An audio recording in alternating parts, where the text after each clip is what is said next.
Okay, welcome back. Solo roll Mangging. Tales of Argosa. I've had a couple thoughts. It's been like a day since the last recording, and I had some thoughts. And so the first one has to do with magic. And I thought, why don't I just steal Axe's magic list instead of Shadow Dark? Because Shadow Dark is quite high fantasy, ironically. It involves copious amounts of magic. And I think the Shadow Dark's list would work fine. For sure.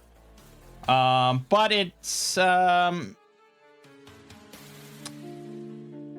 know, it has issues. And it's definitely sort of a newer, you know, kind of new SR kind of thing. And I was just glancing at Axe spells and stuff, and I thought this might work quite a bit better. For one, we can use the Axe Mage progression, or the Crusader progression, which is closer to Tales of Argosa by default. Where basically up to level 7, you just get one extra spell per day per level. So at 1, you have 1, at 2, you have 2, at 5, you have 5, so on and so forth. We do get tiers of spells, which I like. And then the spells themselves are, well, there's a lot, you know. There's a lot. So here, you know, you got this. This is all Axe spells, you know. So it's a pretty big list that covers a lot of stuff. And what I like is that a lot of it is also kind of written with like domain play in mind, or larger scales possibly in mind. And there are some spells that are just kind of there with the possible thought that you're going to take it into large scale battles. And I think that's pretty cool. But like, okay, so let's go look at they have the Slumber spell, okay? So this is actually an arcane level 1, or an arcane tier 1 spell. Oh, Sumatra crashed. Of course it did.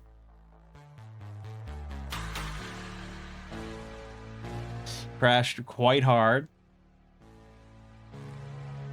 We'll get that back. Thankfully, it saves all your tabs, so we can just go right back to where we were. And let me just... Okay. So, Slumber, it's an arcane tier 1, but it also is on the Divine list at tier 2. So, Divine spellcasters can get it as well. It's got a range of 180 feet. Duration of 1 turn per caster level, so it does kind of scale upwards with you, which is nice. And it affects a 10-foot diameter sphere. Now, that's the thing with Axe, is everything is very precise. Everything has a numerical value associated with it for stuff like this. So, whereas Tales of Argosa concerns close distance and far distance and blah, blah, blah, blah, blah. I think close, far, that kind of stuff has its purposes, has its uses in a lot of situations. But I don't mind, and often you kind of somewhat, you just kind of have to occasionally have specific distances. 180 feet in most situations is just like, yeah, you can target it, you know.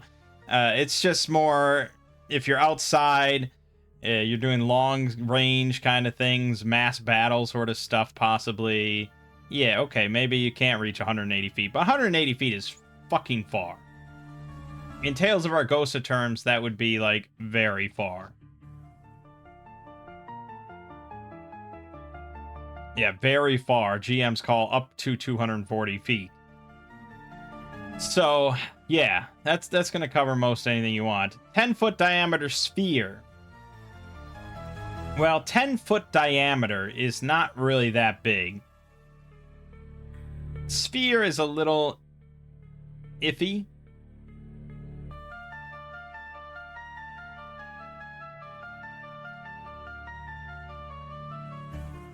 But I think if you did like a 5-foot radius square instead of sphere, you could think of that, I suppose, as like a 3x3 grid situation, which is definitely the biggest downgrade in terms of this spell compared to the other ones. Because if we look at Tales of Argosa Dark Slumber, sorry. That is in a close-sized area. And close is 30 feet. So 30 feet by 30 feet is much bigger. So Slumber definitely takes a dive on that factor. Then each target with 2 hit dice or more can make a paralysis saving throw. If it succeeds, spell has no effect. If it fails, or if the target has fewer than 2 hit dice, target begins slumbering. So anything with 1 hit dice, which is a lot of stuff, especially in mass combat, just gonna fall asleep. Slumbering creature is helpless, blind, deaf, and mute. Attacking, damaging, or moving a slumbering creature awakens it, but normal noise does not until the expiration of the spell. So that's all pretty good. And then Deep Slumber is a tier 4 arcane spell, 180-foot range. Basically just bumps it up to 20-foot diameter, and anything that's living has to make a paralysis saving throw. Otherwise, they fall asleep. So if you're just targeting 1 hit dice stuff, probably want to just use Slumber, but Deep Slumber can put anything down. But yeah, there's a lot of spells, and I think this would be pretty interesting. So for this session, temporarily at least going forward, let's swap over to Axe. So that means that we're level 3, so Villagrad is going to drop down his numbers again. He gets nerfed again. He's going to go down to 2 on tier 1, 1 on tier 2, and Tress will follow the same pattern. 2 on tier 1, 1 on tier 2. Then for actual spells, we're going to replace Dark Slumber with Slumber. Very far range. Duration special.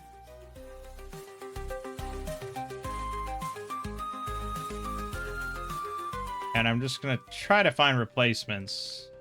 Although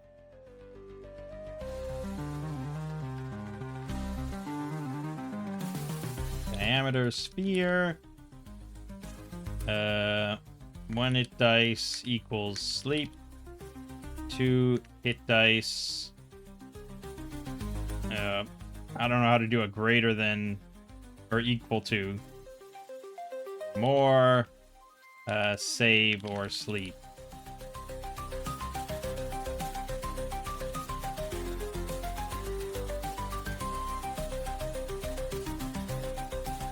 Well, really it's 2 to 4 hit dice. Because anything with 5 or more doesn't get it just is unaffected. So it's 2 to 4 gets us save or sleep, which covers a wide swath of creatures, I think. Okay. That's it. So, what would be a paralysis save throw in this game? I would probably say strength.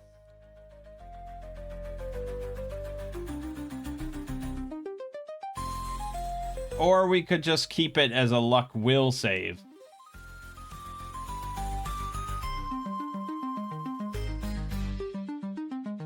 Yeah, I think that's reasonable.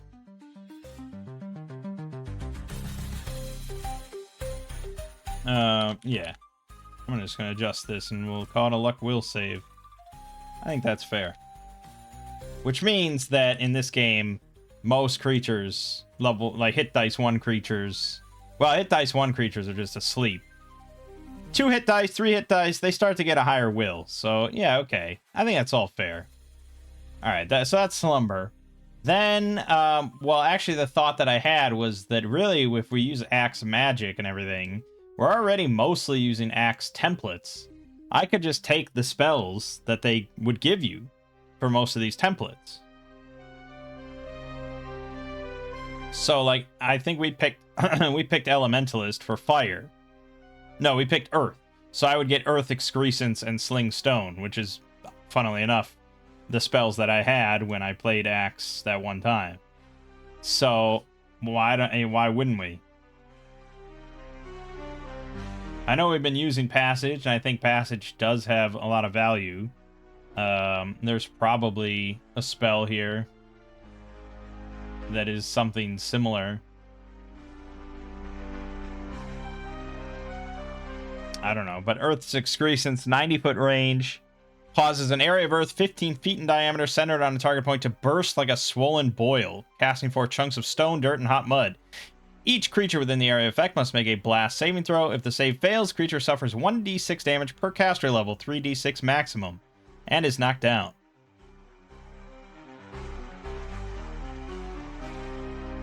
Yeah, I think that's fun.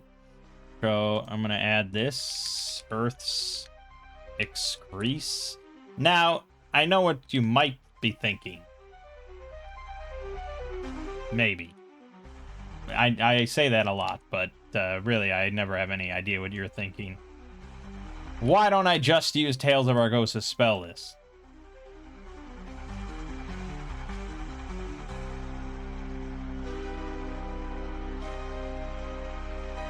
Couple reasons. One, I don't really like level-less spells.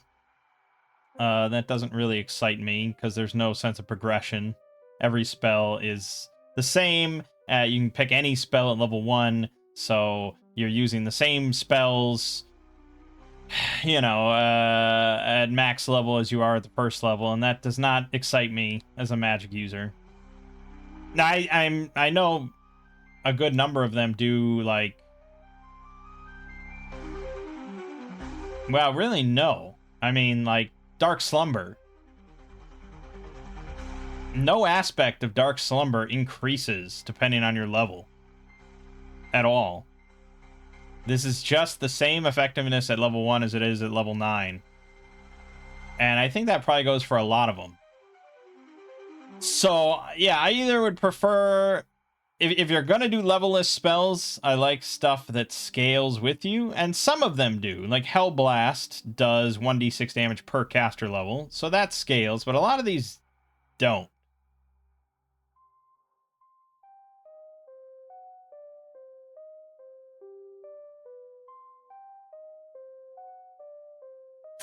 I mean, I would like it if Dark Slumber was like, you know, something related to your hit dice compared to your level or something. I don't know. But yeah, in general, I don't really love level-less spells.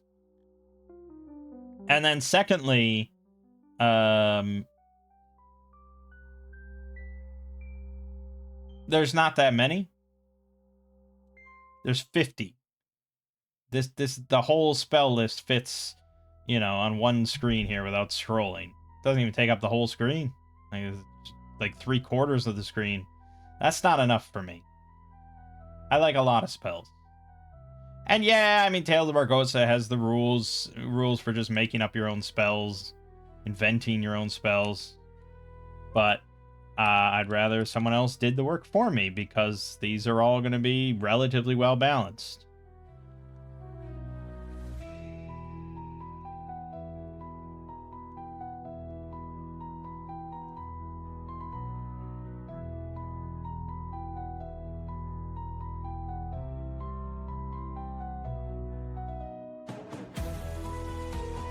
This is a lot of text.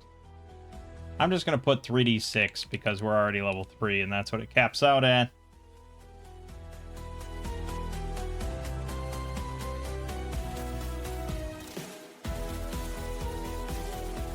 Yeah, basically that. Says creatures of huge size or greater cannot be knocked down. Hopefully I'll remember that. Okay, so there's Earth's Excrescence. And then the other one we get is Sling Stone.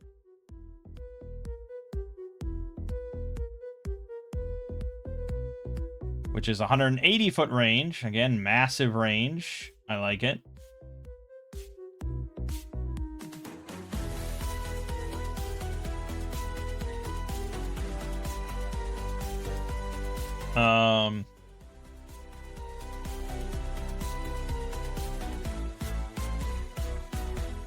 So you can sling up to one object per level of experience. So again, not only are these tiered spells, but many of them also scale with your level. Which is just a lot of fun. So, but you're not going to get as many casts per day, nearly, as Shadow Dark gets you. So they're kind of more into that limited use, but can be very powerful. Which is more into the low fantasy end of things. Right, so we can throw 3 objects. Then it says spellcaster must make a successful attack throw with each object. Which, in our case, I think you'd probably write that as perception attacks, like a ranged attack. I could also see, if I was going to convert this and write this over, I could see maybe using intellect as the stat instead of perception. And I don't think Tales of Argosa ever does that, but that seems to be the most sensible option. Realistically, yeah, it probably would still depend on your perception to actually hit the target. And I guess we could do it that way, because, like, you think of, like, 3.5 edition or Pathfinder, spellcasters do need dex in order to hit, like, ray attacks and stuff. So I guess I could use perception and just do it as a normal range attack. Yeah, alright. We'll be fair as fair.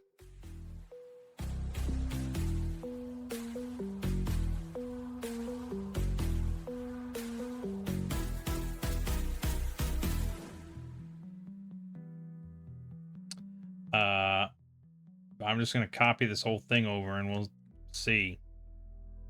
It did not copy over the table. Of course it didn't.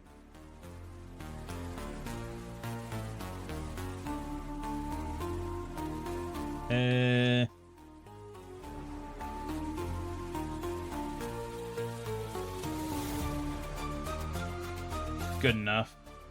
Sling stone.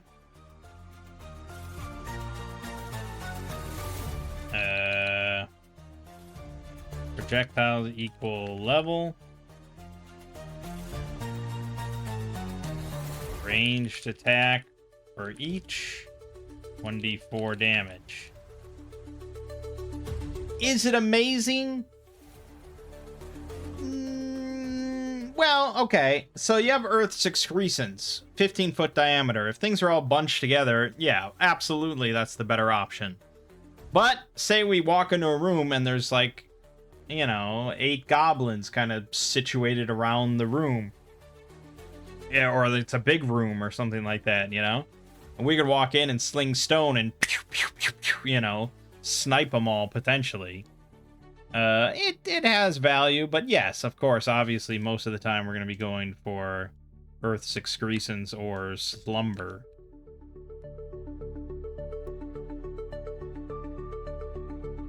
Intelligence. This is far. It's 100. No, it's very far. Instant. Done. That's it. That's the 3 spells we know. Okay. That's good. Because we don't know a tier 2 one yet. Now, we did pick up, potentially, that spell book.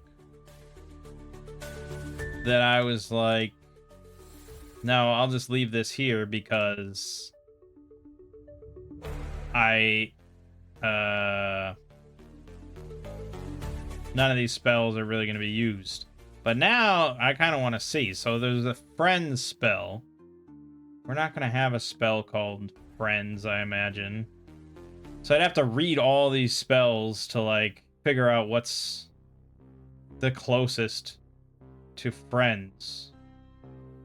And I'm betting there is one.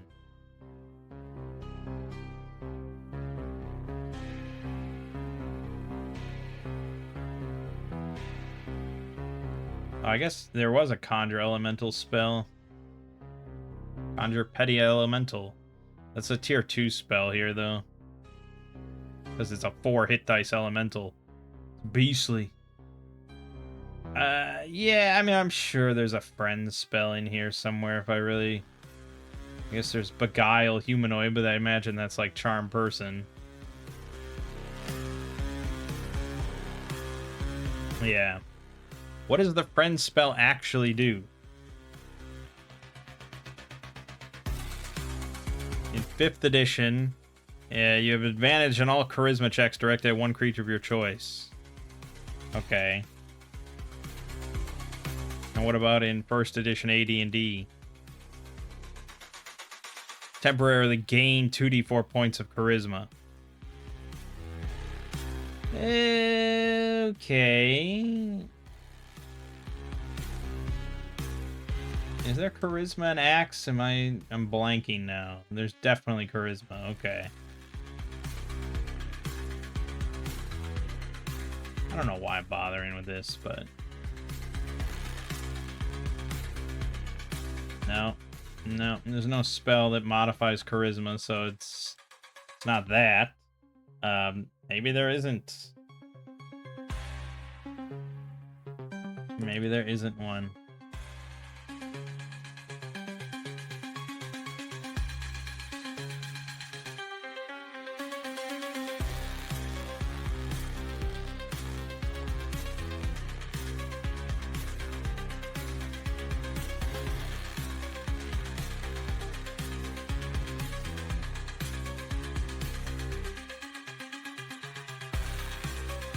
There's an Infuriate Humanoid spell. Target becomes infuriated.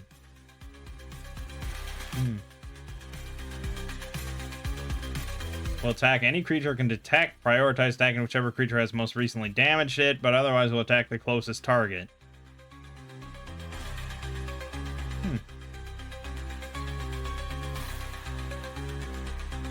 Frightened Humanoid.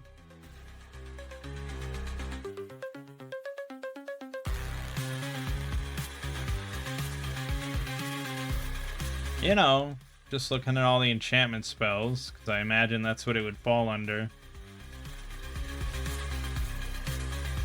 I mean, who really uses the fucking Friend spell ever?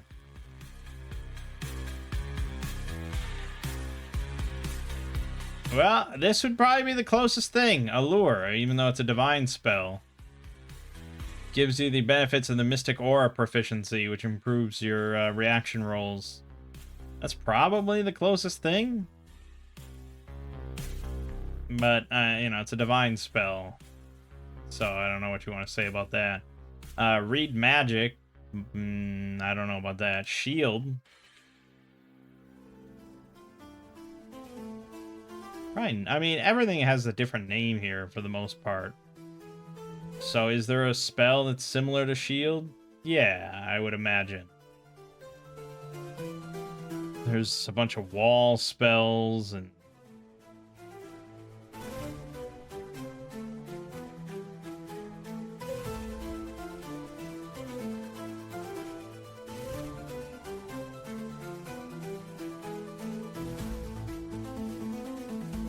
I mean, you could literally just then grab the, like, 1st edition AD&D spell for Shield and just put that in. But... yeah, I mean, obviously we want to generally find the Axe version because they're going to be cooler.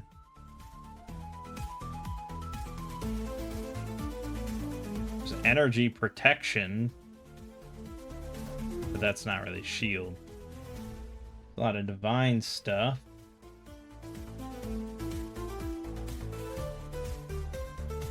Well, there's deflect ordinary missiles and deflect ordinary weapons, but those are pretty high-end spells.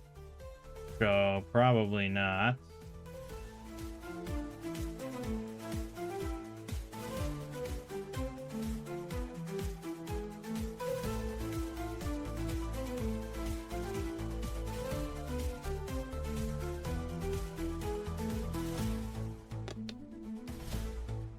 Really, I should just be looking at the arcane level 1 spells.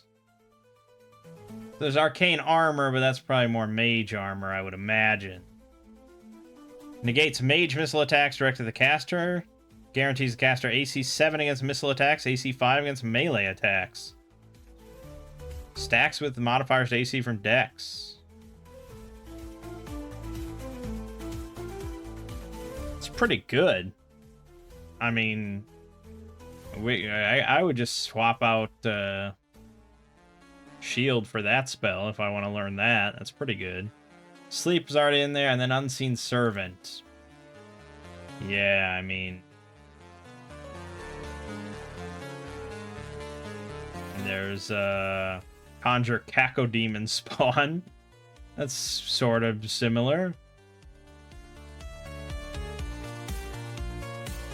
Really, it would be a lot easier to just pick 5 random spells from this list. Just roll a d36 5 times, and that's what's in the spell book, rather than trying to find equivalents.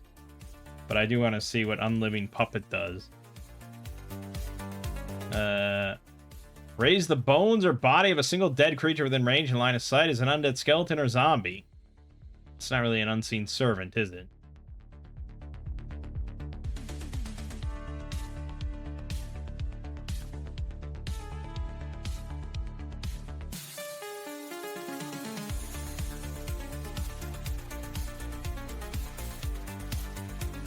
Wow, you can raise like an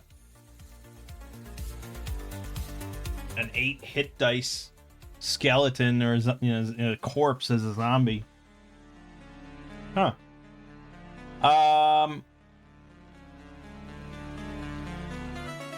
Yeah, let's just do it that way. Although we really want to learn tier 2, and this is all going to be tier 1. This spellbook is all tier 1. But it would give us some more options. So I guess let's roll 5d36.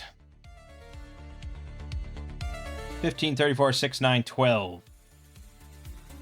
And someone needs to carry this. Okay, he's got a slot. Good. Glurthiel Spellbook. 15 is Frightened Humanoid. 34 is Unliving Puppet. Okay, we can do a little necromancy if we want. Remember, I have to study these and like spend money or something. I don't remember the exact process, but we can learn all these. We just don't have them. Choking Grip. Sounds fun. Sounds like a good Saturday night. Desiccate. And last but not least, Earth's Excrescence. Certainly a bit of a random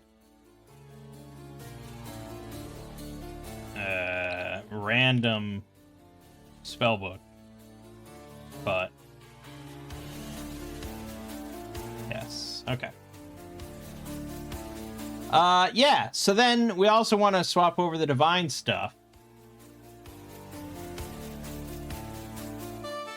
Which is mostly tricky for Turn Undead, because that's not a spell in Axe. So we're going to keep that one as the Tales of Argosa one. This is some real hacky homebrew shit we're doing, alright? Like, I don't even know what I would do if I ever actually ran Tales of Argosa. I guess if I'm the DM, I don't care as much about, like, oh, you don't have much magic. Like, boo-hoo. You know? Like, I don't care as much as the DM. It's just more, are the players going to enjoy it? And if we're dealing with players that are like me and just want a lot more spells and more spell casting and don't want to deal with this growing a tentacle out of their arm and blah, blah, blah, then it's like, okay, well, I feel you. And here's an alternative we can do. All right, so what is the cure wounds in this game? Cure light injury, which also gives you access to cause light injury.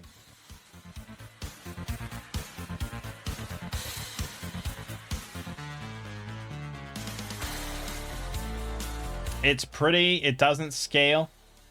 So it is literally just 1d6 plus 1 forever. Whereas the Shadow Dark version does scale. I don't think the Tales of Argosa one does. 1d6 plus your caster level. Yeah. So it scales a little better. But keep in mind, there is no greater mend flesh or anything. This is the only healing spell in the entire game. So, you know. Alright, well, that's what we're gonna... 1d6 plus 1. That's it. That's what it is now.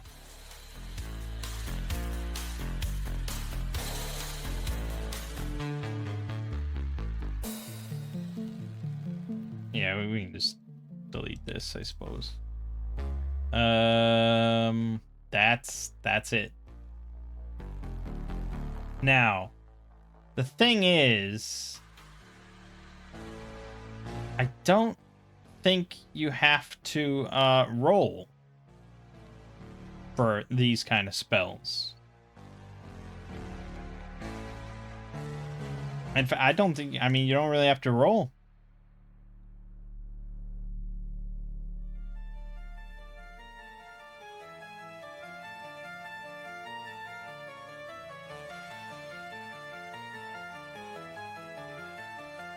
And it's like, do I want to remove the requirement to roll to see if you cast the spell or not? Probably. Yeah, probably. I think there's just like... I mean, I get it for Shadow Dark, definitely, because that's how you lose the spell for the day, and you can cast until that happens. And it gives this kind of variability to the whole system and makes it, in general, pretty high fantasy, high magic. But Tales of Argosa is already kind of rough, low magic. And then you throw that on there and it's like, yeah, you might just never cast a spell. And it's like, you know, these characters are already suffering a little bit by not having many spells. Just let it cast, really. Some of these obviously do have rolls involved, but often it's like the enemy has to roll. Now, that does mean, I suppose... So, I guess a good question is, like... In Axe, why do I need to have a lot of willpower?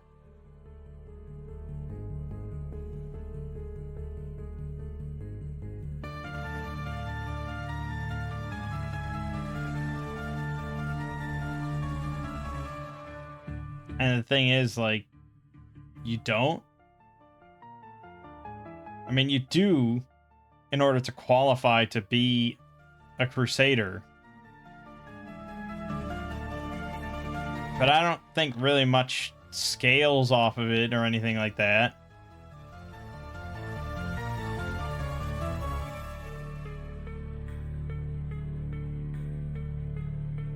Well, it must. Like, if you do cause light wounds, isn't there some sort of check involved here?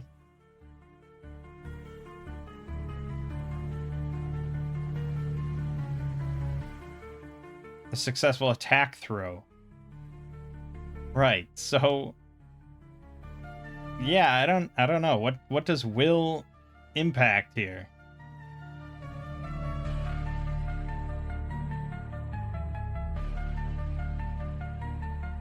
And I guess that's not really a big deal. It's like, You can be a magic user and not really be that intelligent.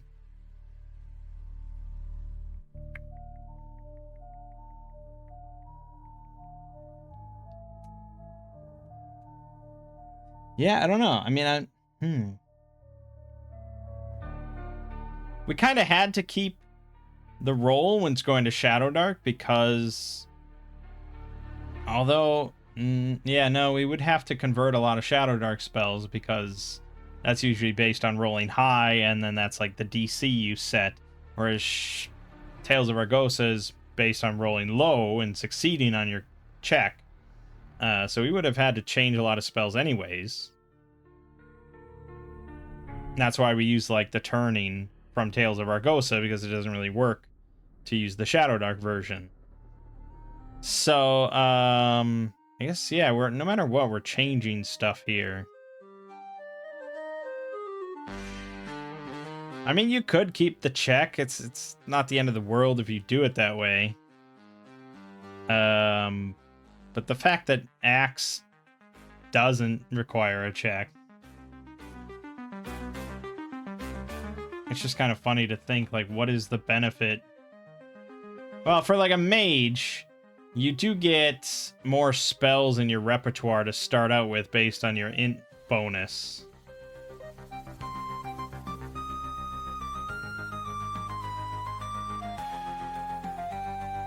So there's that.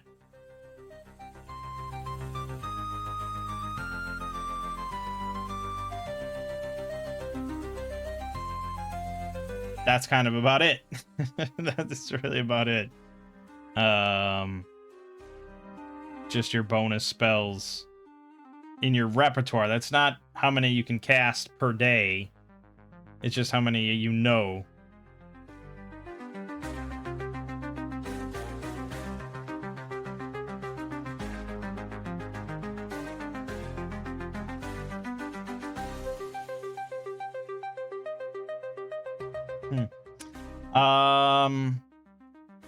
Trying to decide here about how I would want this to go.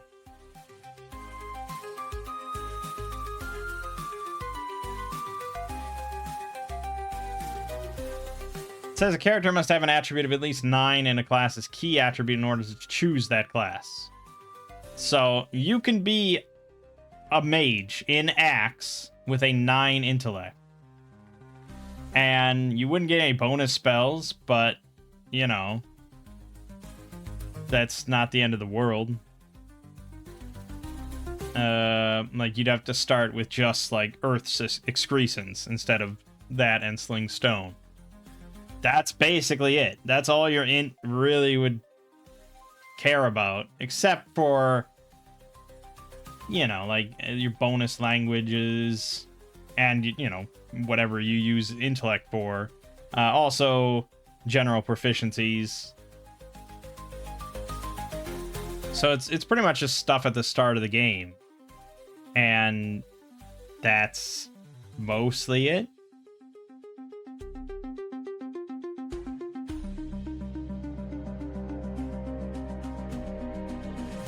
Now Axe does use gold as XP. And the system where if your key attribute is a certain high enough number, you do get a bonus. But if we throw that out and throw out a lot of this stuff, I do still think there is a benefit to having a high intellect, even if we remove the checks, because it's just like there are a bunch of roles that are going to be based on intellect, like skills, arcane lore, general lore, gather info, you know, any sort of knowledge-based thing is still going to be based on int. So it's not like int is everybody's dump stat. But, yeah, I guess maybe I want to take out the checks.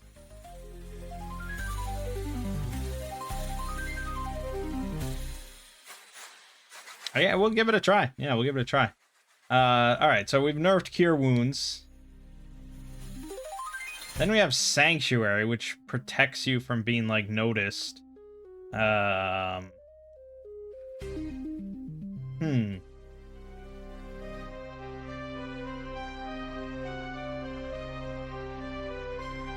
There's a Destroy Dead spell.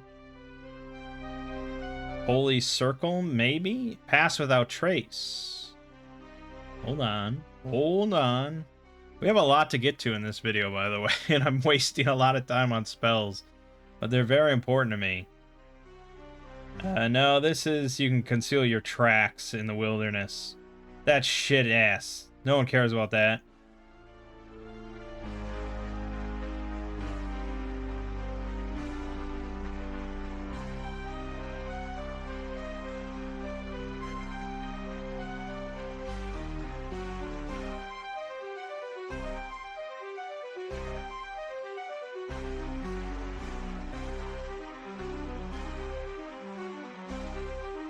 Fuck it, we're just doing Holy Circle. It's got an ungodly amount of text for a level 1 divine spell, but this is what we're gonna do.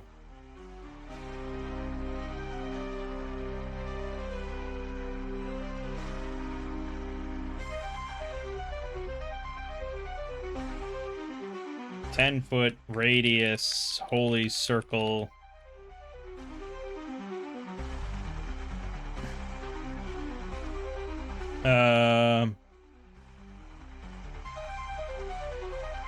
Enchanted and evil creatures.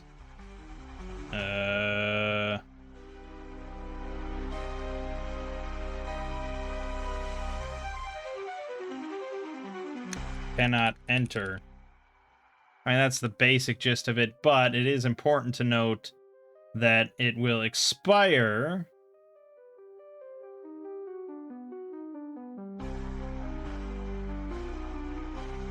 okay. No, it's not quite. Enchanted cannot enter. Evil get you get +1 bonus to AC, +1 bonus on saving throws against evil.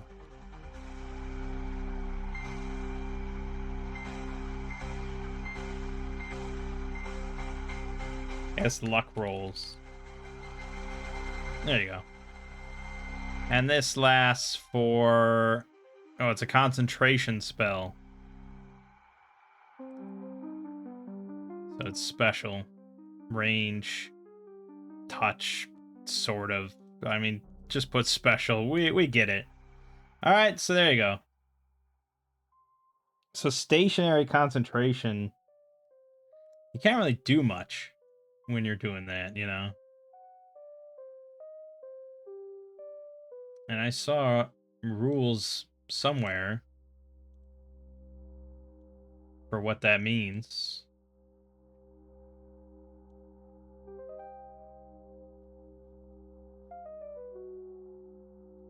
I saw it somewhere.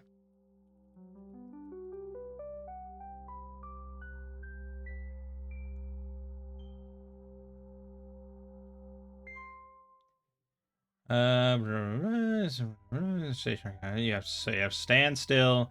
It ends if you take damage or fail a saving throw. Also ends if you take any action other than remaining stationary and sustaining the spell. Cannot maintain it for more than 8 hours each day. So yeah, that would be everything that she's doing. You don't have to re-roll every round. It's not like Focus and Shadow Dark. It just... You just sustain. That's what you're doing. I think it's kind of cool. It's not very exciting if this is your character and that's what you're doing every fight, but... you know.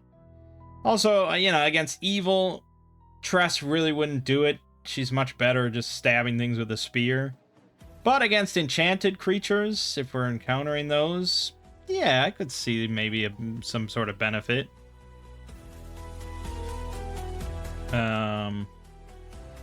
Enchanted creatures include constructs, incarnations, or undead, or any conjured or summoned creature. So anything undead is enchanted and cannot pass through, and their attacks cannot pass through.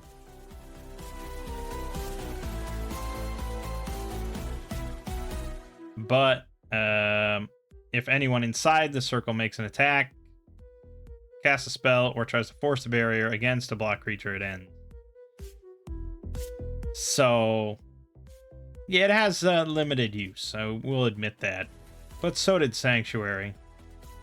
Okay, and then tier 2 is Blind Deafen. I can't imagine that's not in here.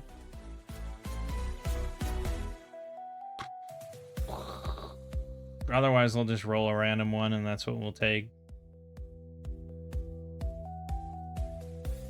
Well, there's Slumber. Don't really see it as a tier 2. So I guess we'll just roll. Alright. Slash roll 1d30. 2. Beguile Humanoid. Alright.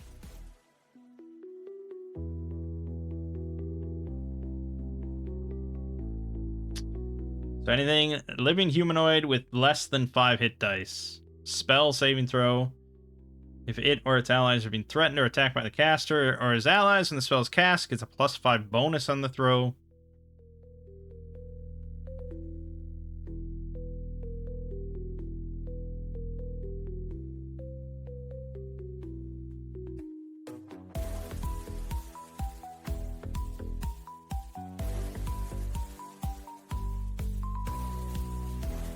A fight breaks out. Creature will spend 1 round attempting to verbally defuse the fight, then thereafter fight against whichever side initiated the violence, making non-lethal attacks if possible.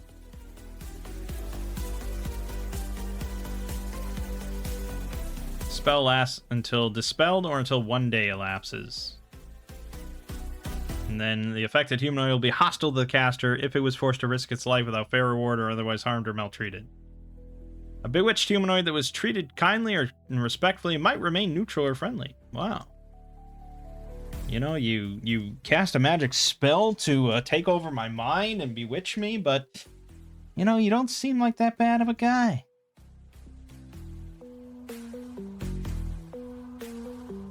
Alright, so we're going to go with that. So this is Beguile Humanoid. 4 hit dice or less. Luck. Will save. Or bewitched.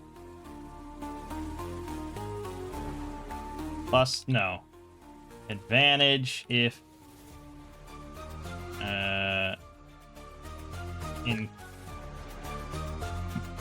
if being threatened or attacked. Yeah, basically that's all we need to know. What's the range on that bad boy? 90 feet. 90 feet is pretty good. We'll put that as far. And the duration is, yeah, special. Okay, yeah, we're happy with that. We're relatively happy with that. We'll see how it goes. Okay, so that was one thing that I wanted to maybe try out and change, and we'll see how it goes. The other thing that I was thinking about... How far in are we at? Nearly 50 minutes. That was just the first thing I was thinking about. We haven't even gotten to the session yet. Good lord. The other thing I was thinking about was money. You know, running these old modules.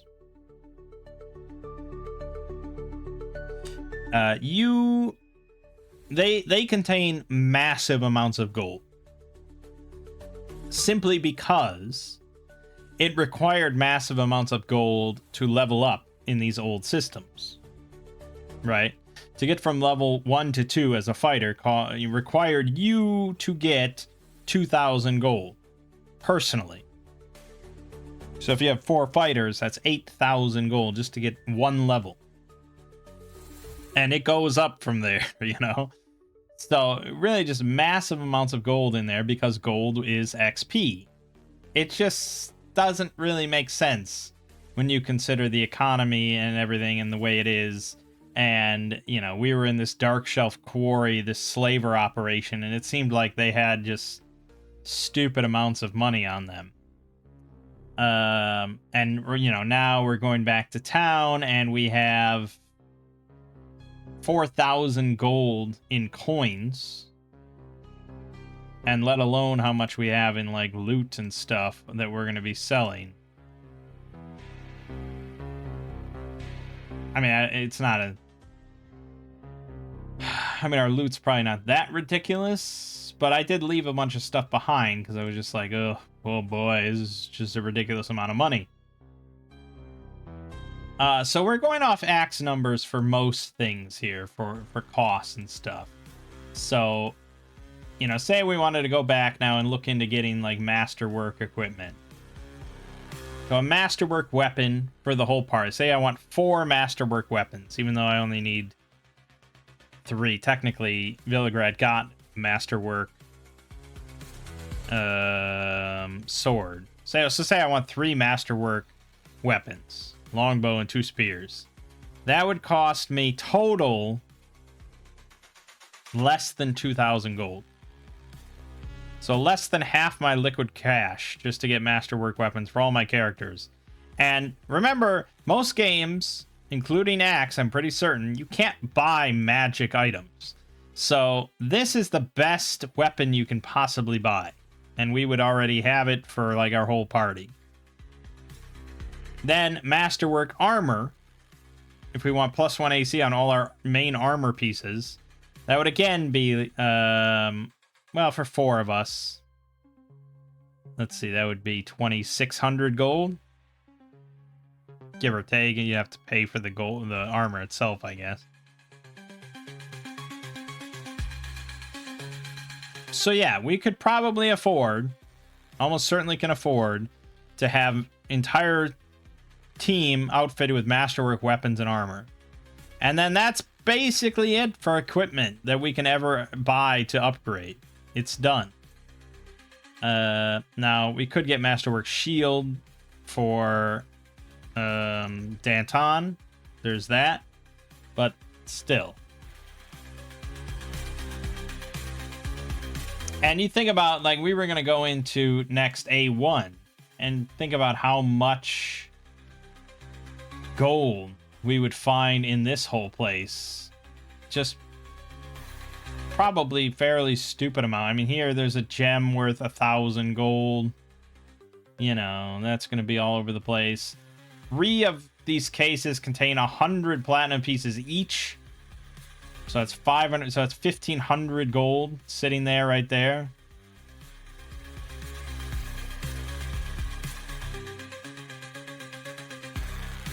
Another 360 gold here. And then each ogre, there's 3 ogres, so each one carries a 500 gold piece gem.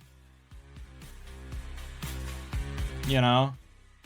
Just, again, just, we would walk out of this adventure, if we make it out alive, just with stupid amounts of gold. Here, 3 bags, copper pieces, 4 gems. One's worth 5,000 gold, one's worth 2,000. 7,000 gold in gems right there. And they're all over the place. Like, every page just has absurdly valued gems and things you can grab. So yeah, I think it's a little ridiculous. Now, obviously, part of it is gold is XP, so they give a lot of gold. But then also part of it is the intention that you're someday going to open up a stronghold and start a village and build all this and blah, blah, blah, build an army up and blah, blah, blah. As well as training costs and so on and things like that. There are expectations of what you're going to be doing with your money, but Tales of Argosa and Shadow Dark don't have any of those thoughts. And so running old modules with that seems a little silly to just keep the amount of gold as is. So honestly, I think it would be somewhat reasonable to divide every gold amount by 10, or really just convert every instance of GP to silver pieces. So these quartz crystals, instead of 10 gold each, would be 10 silver each. 1 gold each, basically. Silver urn here would be 25 silver. Or 2.5 gold. Which would mean that our money, if we just did a straight up conversion, then we'd have like 400 gold instead of 4,000 gold. And then 1,600 copper instead of silver.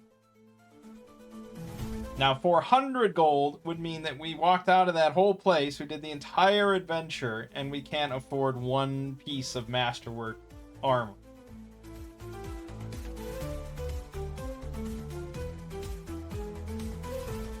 But it does keep, you know, it does keep money being, like, kind of valuable and somewhat precious for longer. Rather than just like, oh god, we're swimming in money, I'm not even gonna pick this up because it's just stupid. It's like, no, you better fucking pick that up because we want to get masterwork plate armor for Danton. So I think that's what I'm gonna do. And I'm just gonna change it. I'm just gonna remove a digit here. Done. Done. It happened. I don't even remember what the number was. So we can't go back. And I'm just going to change these to silver. And I think that's going to just be a lot more reasonable of a value, and that's probably what I'm going to do in the future. If I'm running Shadow Dark or Tales of Argosa, and I'm using some old module, it just keeps numbers much more reasonable, because they don't need to be this ridiculous. That's my thoughts on the matter. It does mean that, yeah, you're not going to be hiring mercenary troops early on. You're not going to be hiring them for a while. Because that's a lot of money that you don't have yet. You know, you got to do some higher end shit.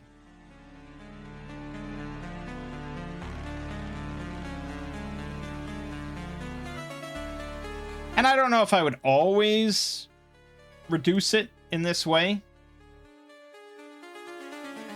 Because eventually you probably might want them to start amassing big amounts of gold to hire armies or build strongholds and things like that.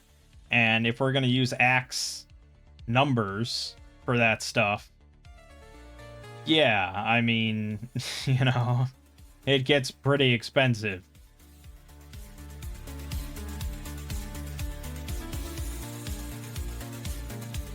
So maybe around level 6 or something, 7. I'd probably just run values as they are, just to give them just massive amounts of gold at that point. Because hopefully they've kind of been saving up and been buying equipment and personal things that are important to them. And then at that point, it's like, okay, well, we don't really have as much to spend money on except looking at big picture stuff. And it's like, okay, well, if you're looking at big picture stuff, then I want to help enable big picture stuff. And you need a lot of money for that, because I don't want to down convert every value in the book. Yeah. Okay? So that's my current thought.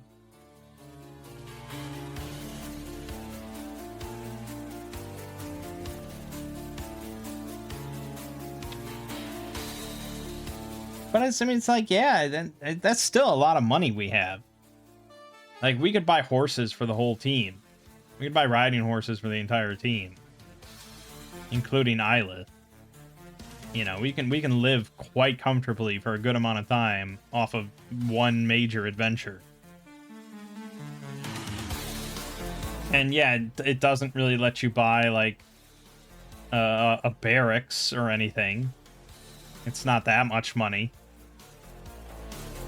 But, you know, if we wanted to, we could buy a 30-foot by 30-foot building made out of wood with 20-foot high ceiling.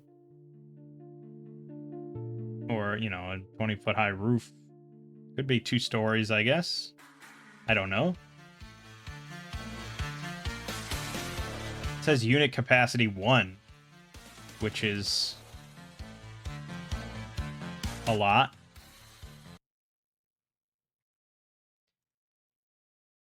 So, yeah, okay, that's what we're doing. Okay, next, moving on, because we would like to move on. I'm sure you've heard me talk enough about nothing.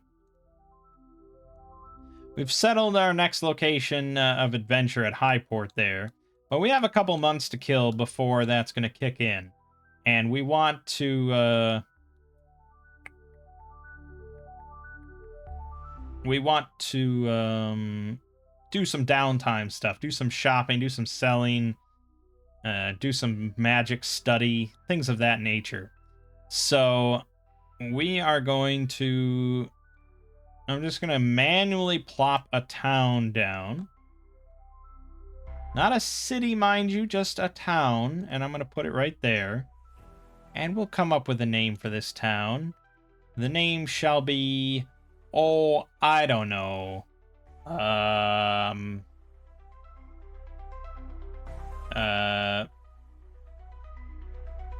Bypest.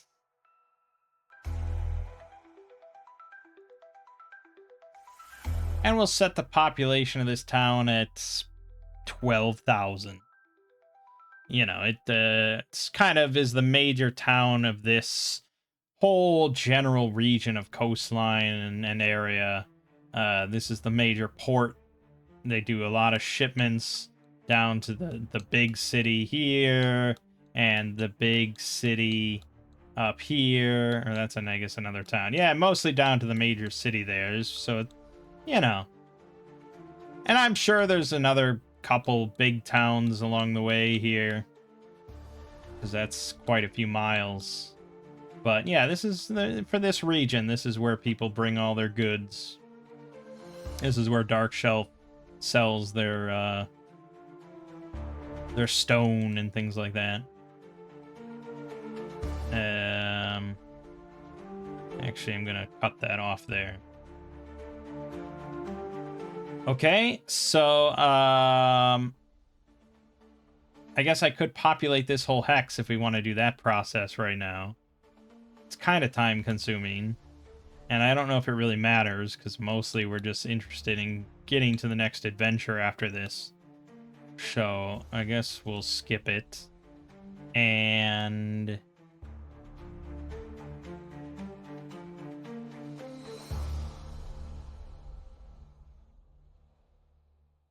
see, now why are you doing that? What is happening here? What the fuck?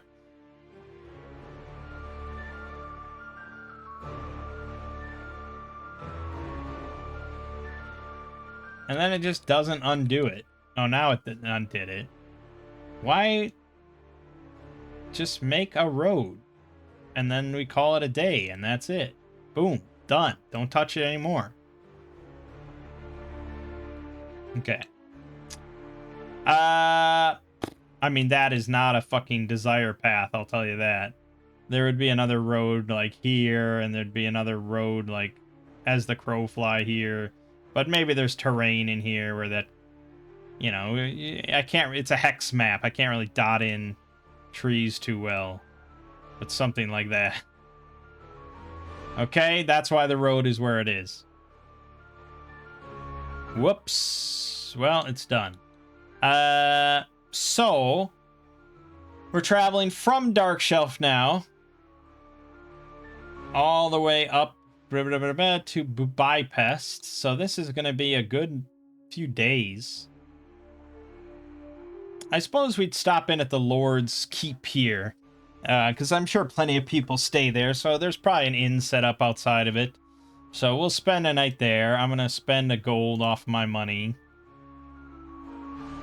to make sure we're happy and healthy and all that sort of stuff. But yes, there should be random encounter checks. So I'm going to roll 2 random encounter checks on our way to that inn for the night. Boom, boom, nothing. Okay. Then the next day, we don't need to talk to the Lord or anything. We're going to keep moving. So the next day we got boom, boom. These are, what did I say, 4 miles? So really it's like, we can get to this crossroads here. And maybe there's an inn here. I wouldn't be shocked if there's an inn here at the crossroad. It's still another day trip to the town. Why wouldn't you set up an inn right here at the crossroad? If there is not an inn there, dude, we're gonna set up a fucking inn there. I will invest and build an inn at that location because I think that's got value. So let's roll a d20. Let's roll an oracle. I'm going to say it's likely there's an inn there, but this will be a determining factor of the rest of the campaign if this just becomes Inn Simulator 2025. Okay, of course there's an inn there. It's a no-brainer. So we're going to roll 2 more encounter checks on the way to that inn. Okay, we're good. So I'm going to deduct another gold where we spend the night at that inn. And you could do something fancy here. You could run some sort of encounter at the inn. But, yeah, you know. And I guess I could set up like a little... We could put up a little way station symbol there. It's way too big. But sure, that's what it is. Alright, and then another last 2 encounter checks till we get to town. Alright, we are good. No problems. Okay, we're in town. Now we can just do all our downtime stuff. So that means back to full health for everybody, full, long rest of all types, full recovery of everything, like from fresh, luck restores, everything. So beautiful. So beautiful to be back to full. Adaptable, back to full. Yep, good. Oh, yes, yes, yes. We love it. Spellcraft, back to full. Good, good, good. I guess I could just hit long rests, huh? Yeah, alright, I'm a bit of an idiot there. Didn't restore my luck, though. 1 point of luck! Oh, shit. Okay, yeah, I suppose I understand why it's 1 point of luck and not all your luck. But for the sake of our downtime here, we're going whole hog and recovering all our luck. However long that might take.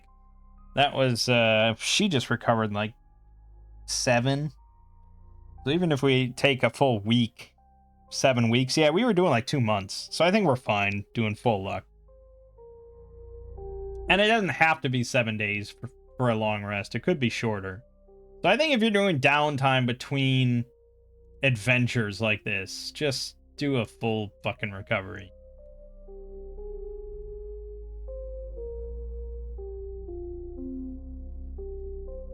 Yeah, I would say. I don't think it really... Probably doesn't state that in downtime, but...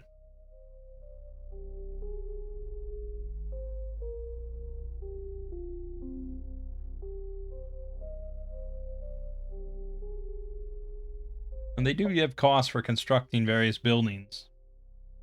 So if we wanted to construct a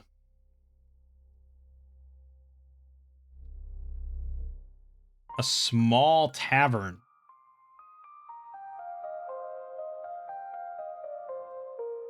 out of wood, that would cost 1,500 silver, which we're just converting to gold. So 1,500 gold is their price here to construct a small tavern or a large shop. Now, that's not axe numbers. 1,500 gold.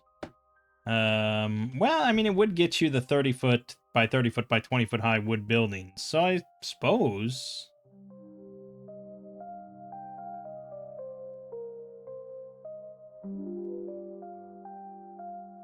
Most of this obviously is quite militaristic, but civilian structures. The townhouse, made out of concrete, is 1,500. That's 30 foot by 30 foot by 20 feet. Can hold 1 unit, which is 120 people. That's probably good enough. Now, I don't know exactly... Well, yeah. That's entirely out of concrete? Or is that just like the foundation is made out of concrete? Well, it does have 135 structural HP compared to the wood building's 25. And 5 armor, 5 AC compared to 1 AC for the wood building. So yeah, I think the whole thing's out of concrete, which isn't very inviting. But then there's the wood cottage, which can hold 120 individuals. Yeah, 350 gold is what it says. Huh.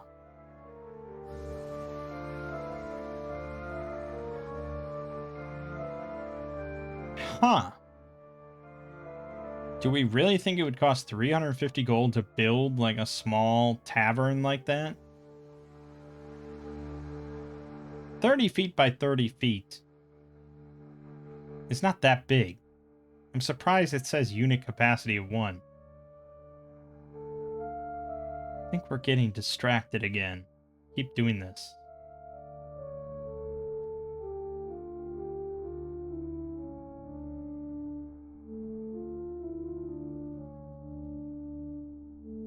I mean, I guess, like, you think of the average inn. They're making 5 silver per person per night.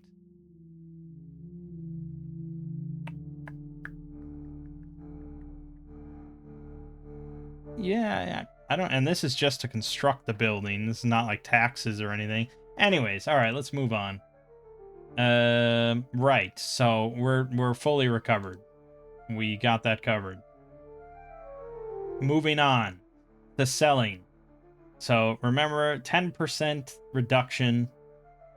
So these carnelians are 50 silver each. So that's 45 each. I had a calculator. There it is. 45. Well, I don't need a calculator. That's 450. I can at least do that. But I can do 450 plus 161. 611.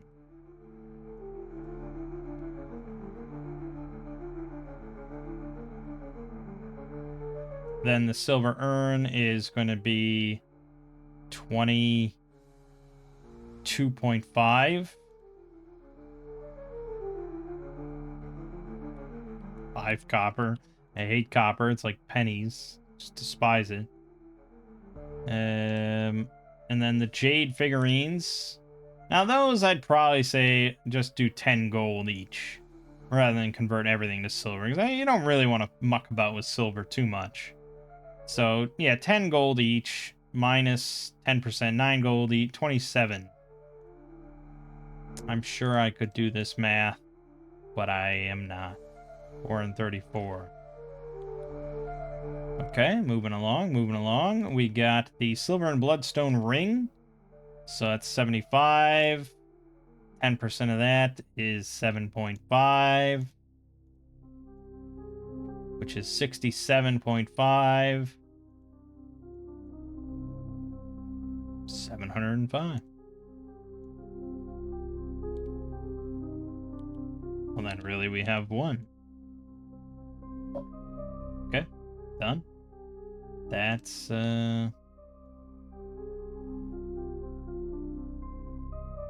it for Tress's loot.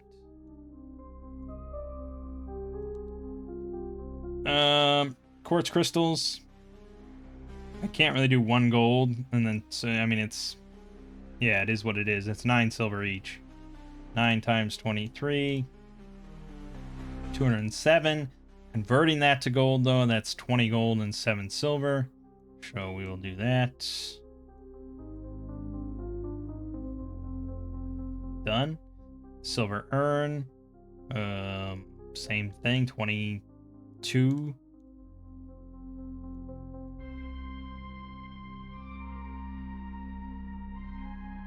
And we're back to having 5 copper. And then the bloodstones. So that's going to be 1.5 off. So 13.5. No, 13.5 times 15. 202 silver. So 20 gold. 20 gold. 2 silver, 5 copper. 20 gold, 2 silver, 5 copper. So we'll just go 3 and get rid of that again. That's the bloodstones done. Okay. We have a silver urn again, so that's another 22.5. 7 plus 22.5. Yeah, I could have done that. All right, that's that. Done. And the bottles of wine. Yes.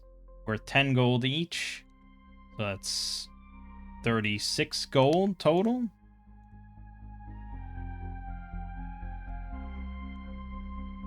Puts us up to 510. And it's definitely not as much. We took a heavy hit to our numbers, but it makes you care about it a little bit more than I was caring. And that's mainly what prompted this. All right, that's it. That's our final number there. 510 gold plus Danton had 21, 63, 4. I think we're keeping all these numbers.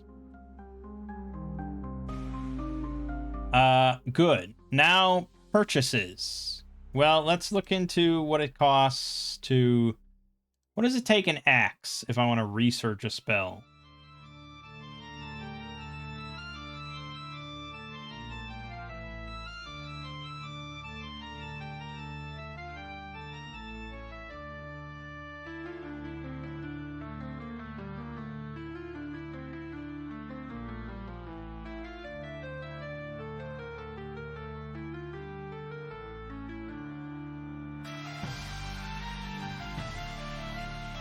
Each time you advance in level, you increase your mana, take advantage of that, and you need to acquire spell formulas. Copy a spell formula from a magic scroll, fellow mage's spellbook, or other source straight into his own spellbook. Rate of 1 page per day of dedicated activity. 1 page per day? Does that mean...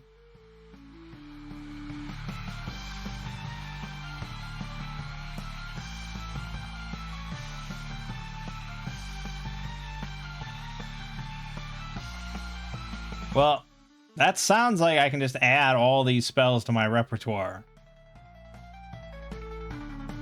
But, oh no, you can only have so many in your repertoire. Which is based on... Yeah, okay, so you might want to replace spells because of that. If they're no longer of great use to you. So I can copy these at a rate of 1 per day. But... I can only have 2 tier 1s and 1 tier 2 plus 2.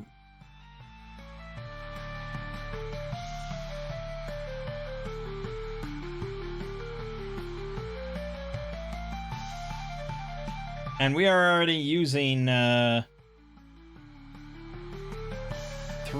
tier 1s. So I can still hold the tier 2 and then 1 either tier 1 or tier 2. So if one of these caught my eye and I was like, oh yes, we want that, then we could grab that as another tier 1. Or we could try just researching 2 tier 2 spells, which apparently in Axe is... You have to be at least level 5, I think. Or higher. Level 5, yeah, to do minor magical research. Whereas Tales of Argosa, this is sort of the default assumption that you're going to be researching spells. Learning a new spell.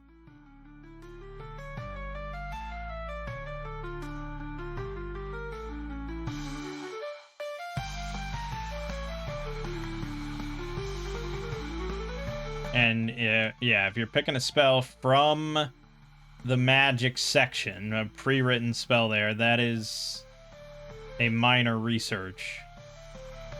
Whereas researching a spell from an old magic grimoire treasure chapter counts as major research. Old magic grimoire.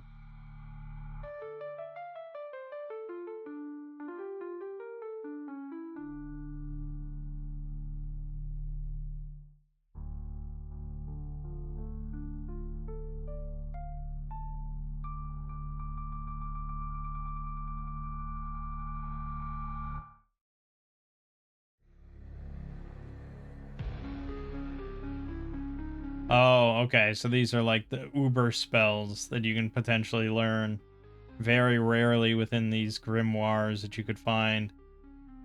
Okay. So that is, yeah, that's major magical research. But otherwise, I guess making up your own spell is also major, but anything from the spell section is minor. And you can do that at any level.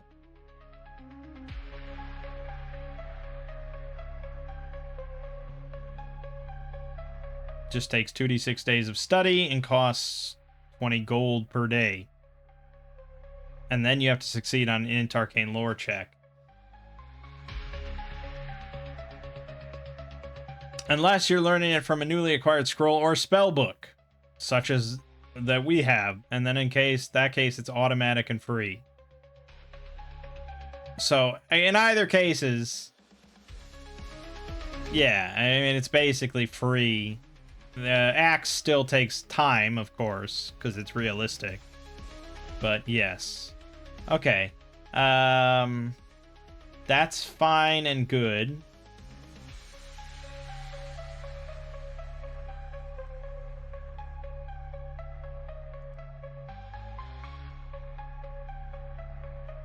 What does it cost in axe once you have 5th level? And just to confirm that that's the case here. Spellcraft. Yep. From level 2, you know, as soon as you gain a level, you can do magical research. So, yeah, okay. And then an axe. Magic research.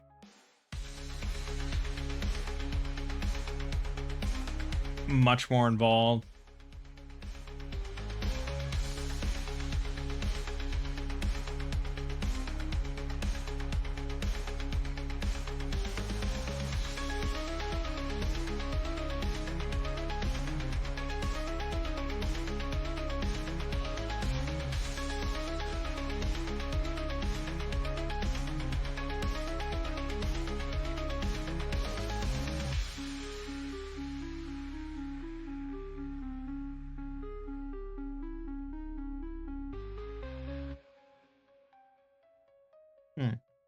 Basically, like in Axe, you can't learn a tier 2 spell.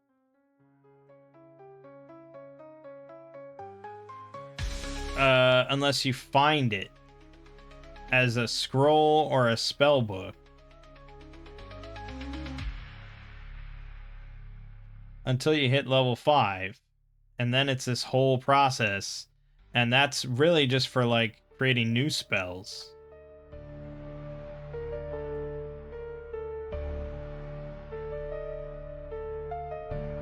Copy a spell formula from a magic scroll, fellow mage, a spellwork, or other source straight into his own spell book. You can buy or steal a spell formula, or even an entire spell book from another mage. In this case, he does not need to rewrite a formula in his own hand unless he wants to. Engage in spell research in order to discover the spell formula for an existing or new spell. Oh, okay, so you can do that for an existing spell. So you could, if there is a wizard in town that was capable enough and had these formulas, you could go to him and either try and just, if he'll let you copy from him, or you could pay him to, like, you know, for the rights to copy it over, or you might have to steal his spell book if he's really curmudgeon-y and he has just a badass spell you want. So these are options, but it has to come from somewhere, unless you just research it out of the ether.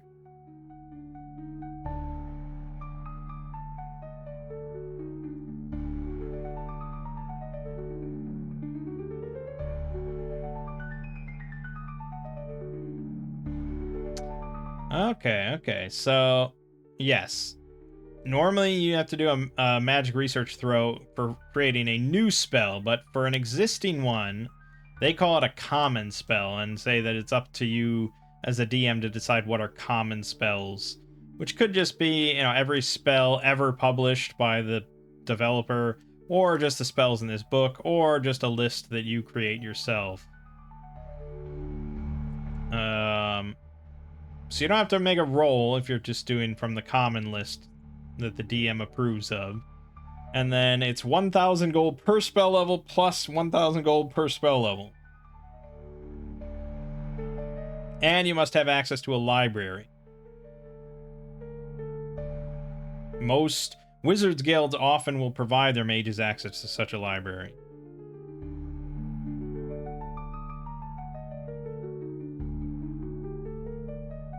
So that means that if we want to research a tier 2 by ourselves, and let's assume that we are given access to a library, maybe, it's really free, there's a government law that allows free access to the Wizards library. I don't know.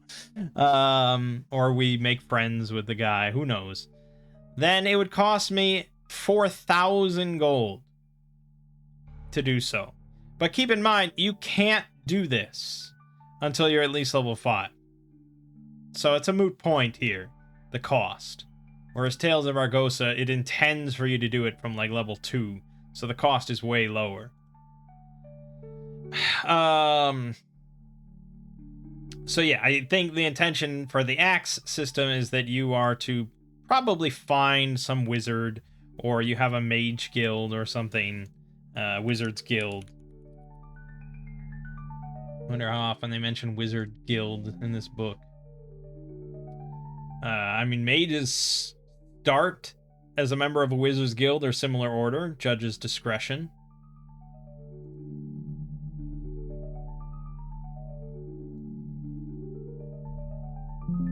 That's pretty much the only mention of Wizard's Guild in the book. So depending on your setting, that might not be a thing. And depending on how low magic of a setting you want, magic formulas might be just ancient things that can only be found in dungeons. In which case, you as the DM need to populate your dungeon with those things. If you're following pre-written modules and stuff, you're gonna have to add them in. And that's the thing you'll notice with that A0 that we just ran, is there was very, very little magic items in there.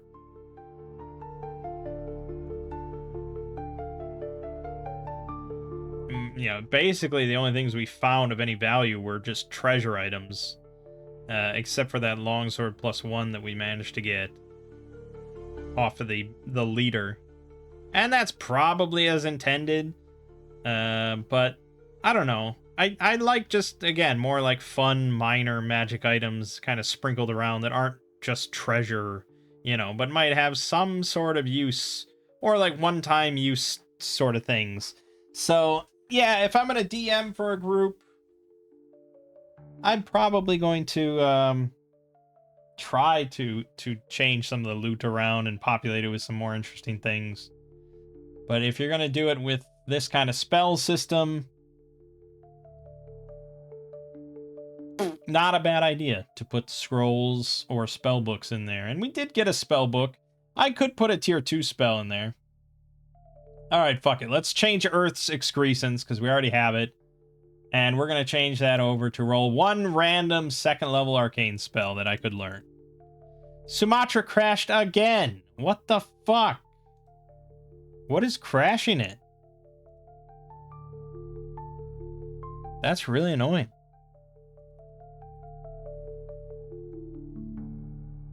I mean, I could probably close some of these things, I guess, but... Annoying. Annoying. Maybe it's angry I'm talking too much about nonsense. Alright, so we're gonna roll 1d36 for the one spell that's in here. 21. It is Levitation. That is our one tier 2 option available to us. And... yeah, okay. That just takes a day for us to copy over. So, I suppose that's what we'll do. We're going to copy levitation. And then I want to look at choking grip. Sounds pretty sweet. 45-foot range. Target must make a death saving throw. If they fail, they begin choking, immediately suffering 1d6 damage, and thereafter cannot take any actions or speak until the choking grip ends. On the caster's turn, if they maintain concentration on the spell, they make another death saving throw. Another d6, cannot take any action. This is pretty good. Must be a living animal, giant, humanoid, monstrosity, or other creature that respirates through a windpipe. We're taking it. Taking it, and you cannot stop me. So, choking, grasp, grip. Of course. I knew that.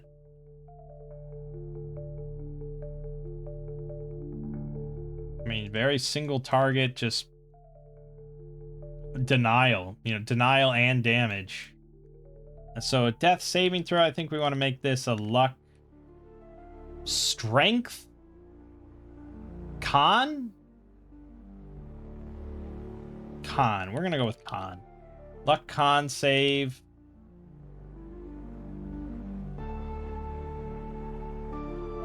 $1d6 damage and cannot take actions. Although it can still defend itself, which means basically that it's not helpless. It has an AC, it doesn't get auto crit or anything like that.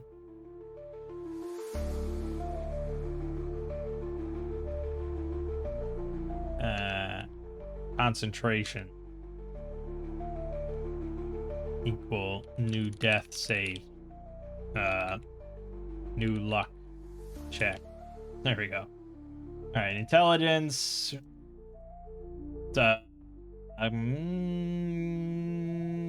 It's 45 feet, so it's kind of right in the middle of close and far, unfortunately. We'll go... do I want to buff it or do I want to nerf it?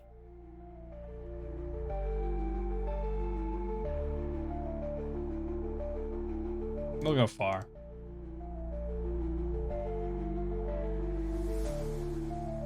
Special. It's concentration. Okay, good. And then... levitation. Tier 2. Let's take a look.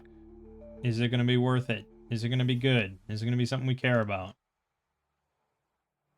Levitation. A lot of text. 180-foot range. Lasts 3 turns. 30 minutes. Allows the caster to move a recipient creature or object of up to a specified weight vertically through the air, including themselves, if they want to do that. Can levitate up to 6 stones per stone per caster level. Oh, so delightfully specific. 60 pounds per caster level. Creature must be willing to be levitated.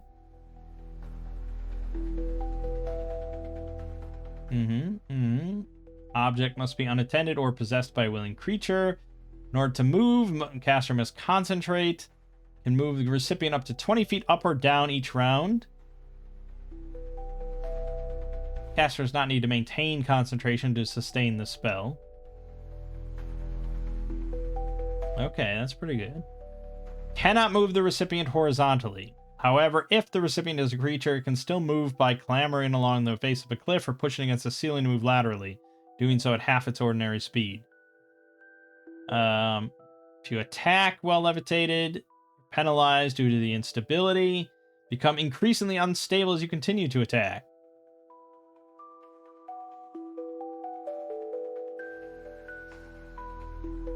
Okay, a lot of rules.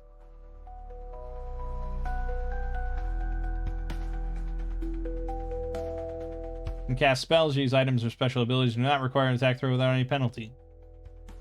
If the recipient is up in the air and either the duration expires, the spell is dispelled, the affected creature or object is loaded beyond what the caster can telekinetically support, or the caster begins concentrating on a new target, the recipient will immediately plummet from the air.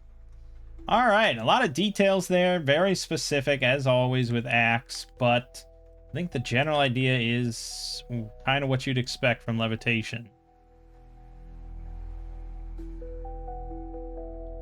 Levitate 60 pound per level.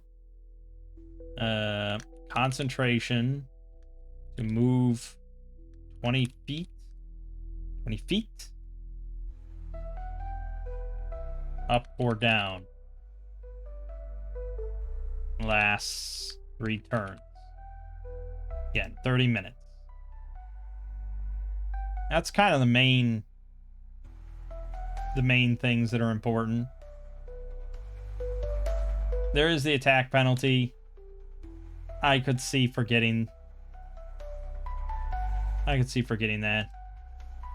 Tax stack penalty.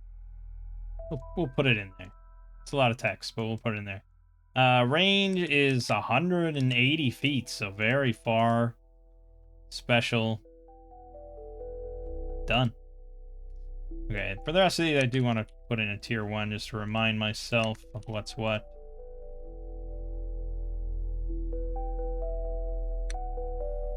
Okay. Shadow Dark have a levitate spell?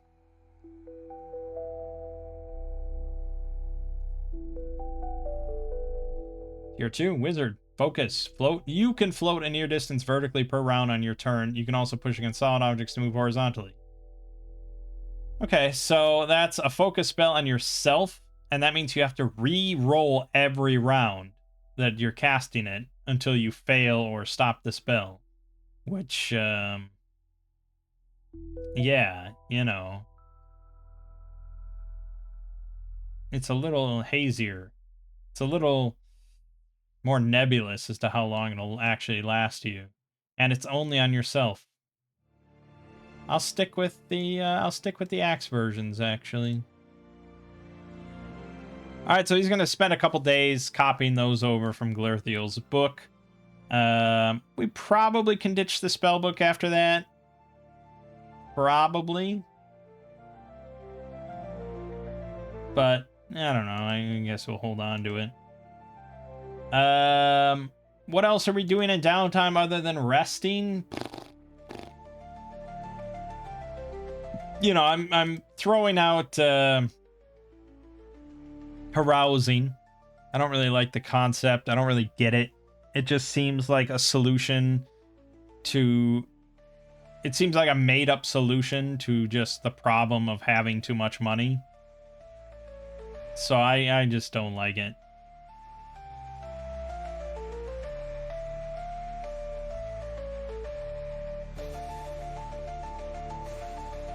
You could gamble, I suppose.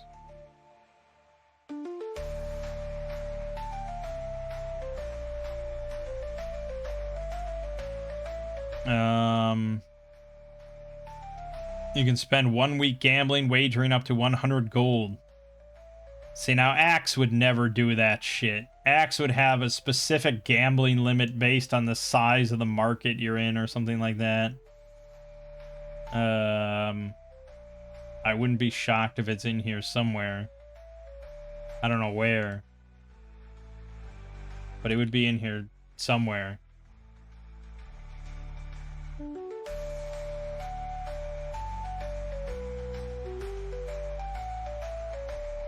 There's all the crime tables for if you get caught gambling illegally. Oh yeah, there's a gambling proficiency. That's right. There's a whole proficiency related to it. You can earn 1d6 exclamation point gold pieces per week of dedicated activity as a professional gambler. I don't know what it means. I'm going to ask DeepSeek.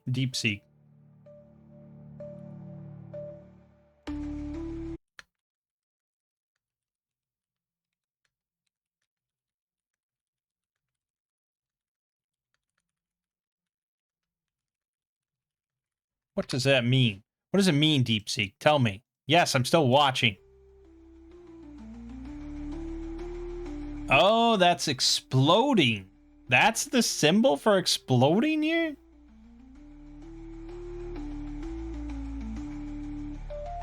What? Is that ever explained? It must be explained.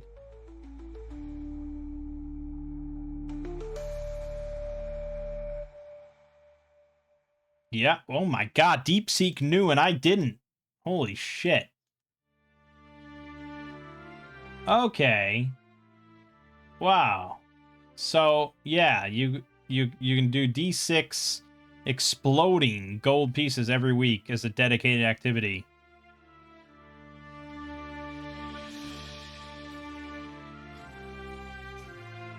Shockingly, it doesn't limit based on the market you're in.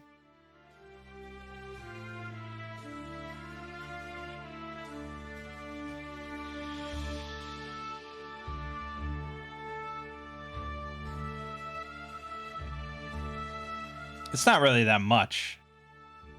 I mean, really, that's a dedicated... For your whole week, you're probably earning like 3 or 4 gold.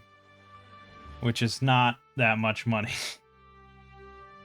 Not really that much money at all. Okay. Anyways. Well, compared to this, where it's just a single coin flip, really.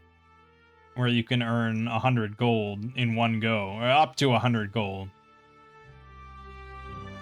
But what the interesting difference is that this represents like a proficiency at gambling. Like you're a poker player kind of thing, you know.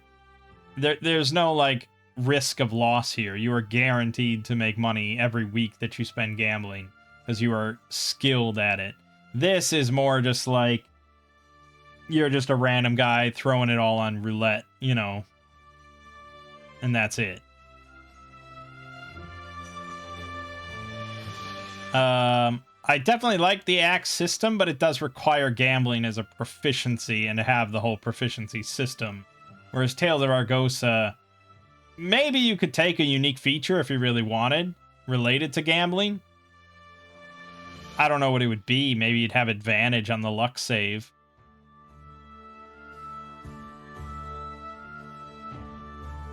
And I guess you could then just sit here and just spend week after week after week just gambling and slowly accumulating 100 gold. Although if you get a great success, you triple. But then if you win, you begin your next adventure with your luck reduced by 1. So, I don't know. You could attempt to train an ordinary or monstrous animal. You could brew potions. You can recover from addictions, madness, or persistent injuries. You can do research, including dungeon locations, clues to the whereabouts of a magic item, monster ecology or vulnerability, relevant histories, etc. Yeah, it's sort of the thing of like, where it's very player focused and sort of player fronted, you know? Players decide, like, hey, you know what would be really awesome is if I had like a sword that if I killed something, it gave me health back. You know, like a sword of regeneration. That would be really awesome. And instead of them going to a magic shop and buying it or something because they got a bunch of money, they say to the DM, like, hey, I'm going to spend our downtime here. I'm going to spend like 2 months going around town, going into libraries, asking around, doing everything, seeing if anyone has ever heard of a sword like this or something similar and where it might be located. And then they would do, you know, they would be doing research on it.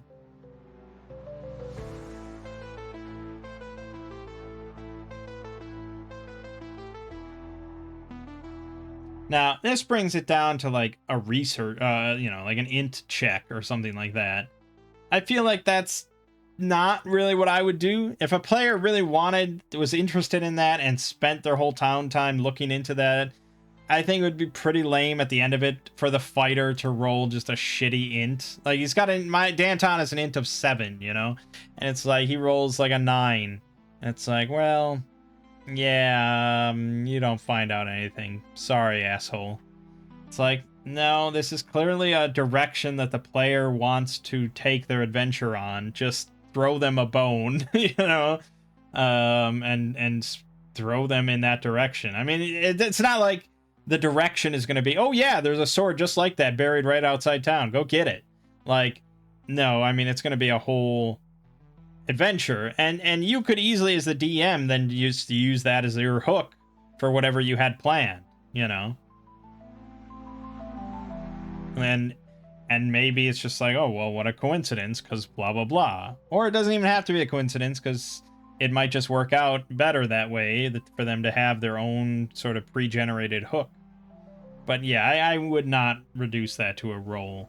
Sometimes you could have that be a roll if they're trying to study, if they're like doing a quest or something like that, and they're going to do the quest anyways, and they're just trying to find out more things for an advantage on the quest, then you could probably do a roll. But if they're trying to just generate a plot hook for you, let that happen. All right, yeah, so we don't really have much we're doing during downtime, so that's basically it. Do we want to buy anything is a question.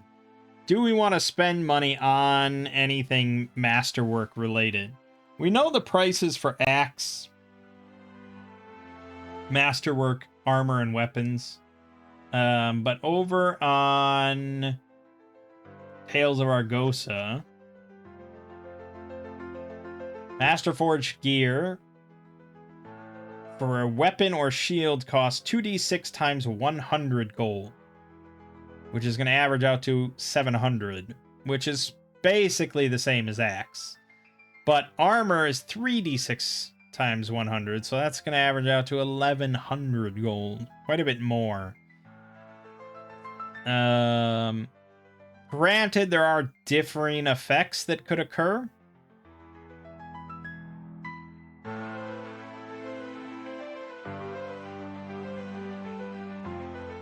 But one of them is just +1 AC, which is what axe does. And in fact, weapons are just strictly worse, because there's no +1 to attack. So if I knew how to add +1 attack on Foundry, I would make it +1 attack. But I don't know how to do that, other than just changing this number here, which it's not really the same. It's not really the same.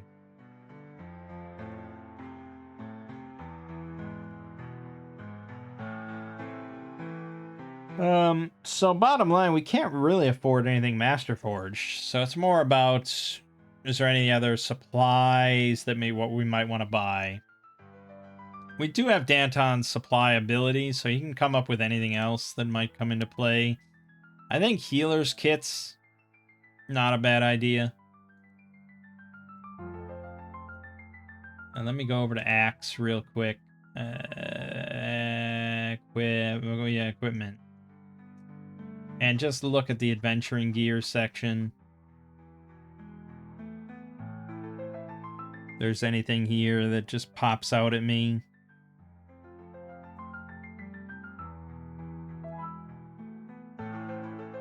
Of something that I wouldn't want to... I would just want to have.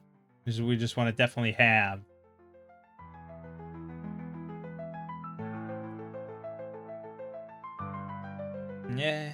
Yeah, you know, a lot of what I do is just killing shit.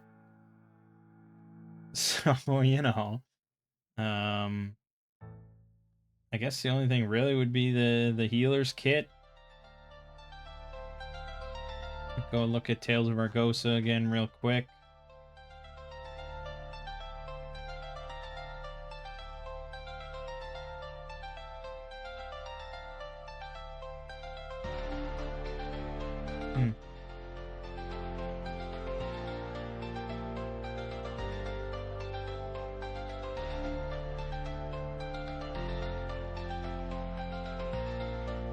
Troll Blood Ointment, which heals 1 hit point per round for 5 rounds, but you can only benefit from 1 per day. And that would cost me a lot. This rare shit. 5d10 plus 50. So that's averaging out to 27, 70, like 75, give or take. 75 gold for one of those things. But also 75 gold for tripwires, which I still find absolutely insane. And 75 gold per fire pot. This whole pricing is dumb and stupid, and I don't like any of it. Like, what does a vial of acid cost in D&D 5e?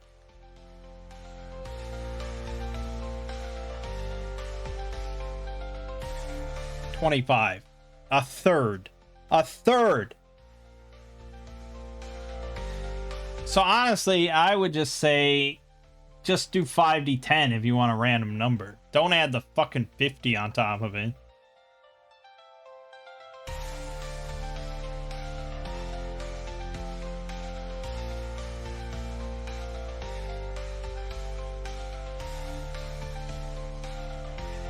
Although taking a ride on a ship, 20 gold per day? That cannot be correct. Considering an expensive room at an inn is 5 per day. It seems kind of ridiculous. And a coach, 2 gold per day?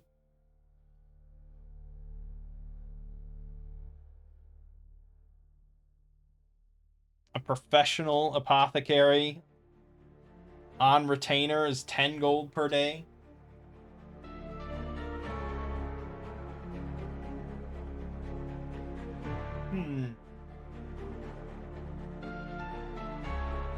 Seems maybe kind of high. Oh yeah, we have to pay Isla. How many days do we think it's been since she joined us? We recruited her for the last adventure, right? That's when she joined us.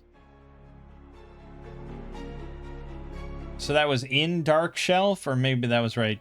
That was in Bergenworth before we went to Dark Shelf. That's probably more likely. So 1 day to Dark Shelf, give or take. And then we spent 3 days doing that whole adventure. And then we traveled here. We don't really have to pay her during downtime. I think that's ridiculous. So, it was like another 3 days. So, like a week. Let's pay her for a week. So, 21 gold. Okay, well, cheaper than my last hireling in the last game.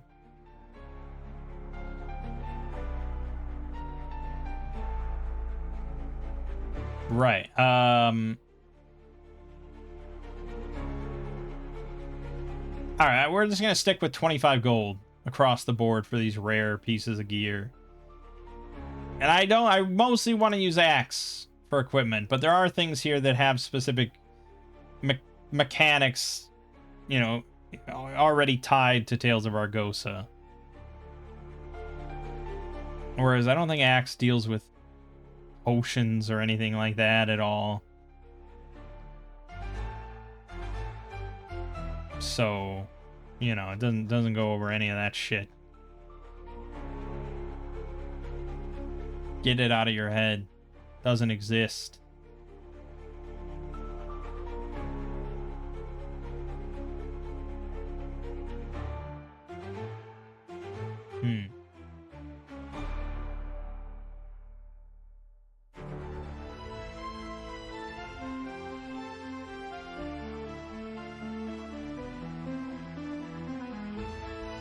Yeah, I mean, I don't know if it even talks about magic items at all here.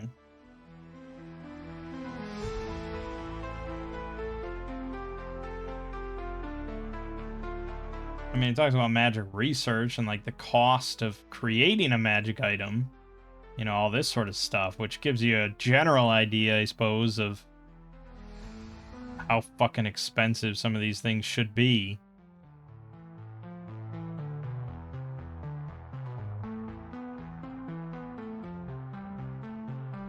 Like a one-use effect of like a 500 gold piece times spell level. So say it's a level 1 spell that you're replicating for one use time. That's going to be 1,500 gold.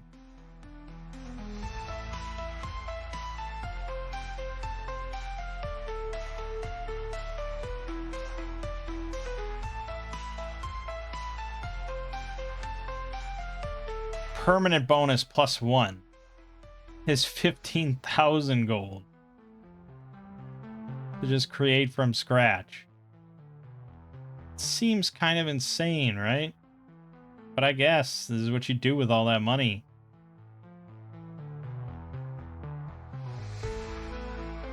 But yeah, I don't think there's any potion of healing just as a thing that you could buy.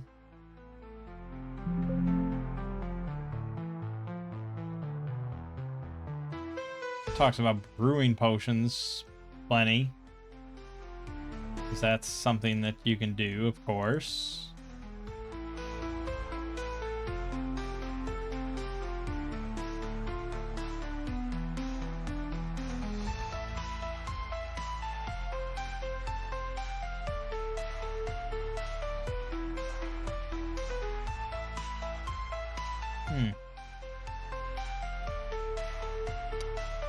Plenty of discussions. Mentions potions quite a bit. So there must be some rules here.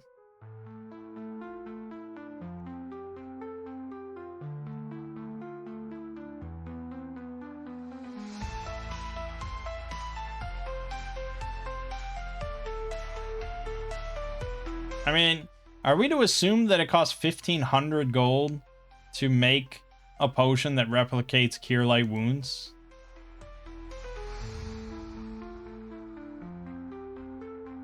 Yeah, Potion of Healing. Single one use effect, 1,500 gold to make one. That seems astronomical.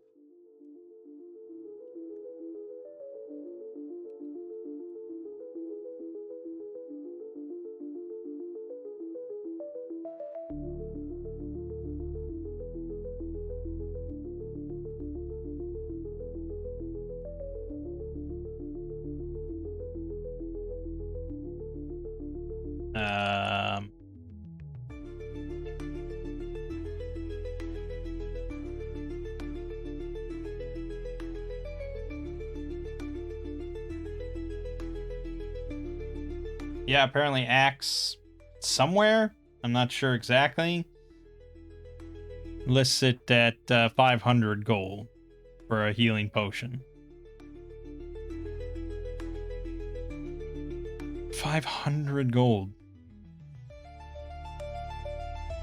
I mean, yeah, okay. I mean, it's crazy to like, you know, I think of Pathfinder and I think of playing Wrath of the Righteous and I have like 129 potion of Cure Light Wounds on me.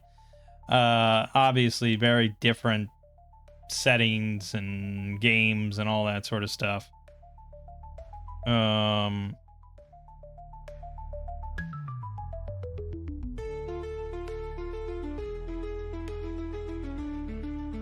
But yeah, obviously not something we're gonna get here. And Troll Blood Ointment in comparison, looking quite a bit better than 50 gold or 25 gold. We're saying to heal 1 HP per round for 5 rounds, which is pretty much something that you're never going to use in combat. It's going to be something you basically just heal 5 HP out of combat once per day for 25 gold, which at our current stage is like, yeah, we might want to have one.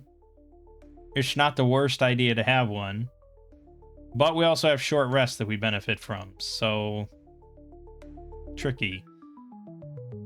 But we could buy more fire pots.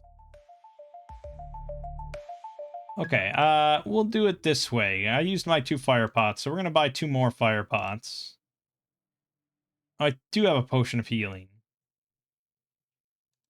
which I got from somewhere. We're changing that to 1d6 plus 1 now to match the new spell. Oh yeah, I got like a set of 3 because of D&D nonsense.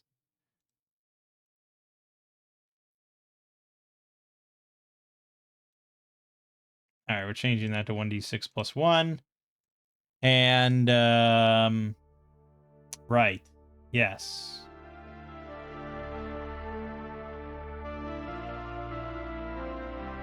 We're going to move this to pack gear.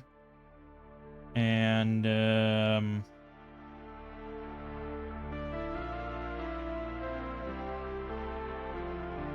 Yeah. A fire pot. We'll move one to pack here. Okay, good. And then we also want a healer's kit.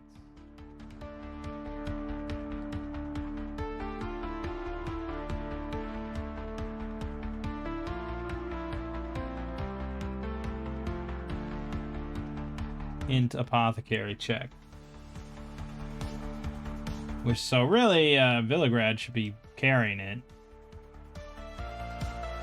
I'll give the iron tongs over here.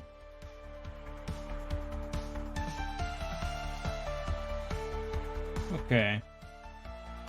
Yes, good. And that would be a total of 75 gold we just spent. Didn't get a whole lot out of it. Anything else?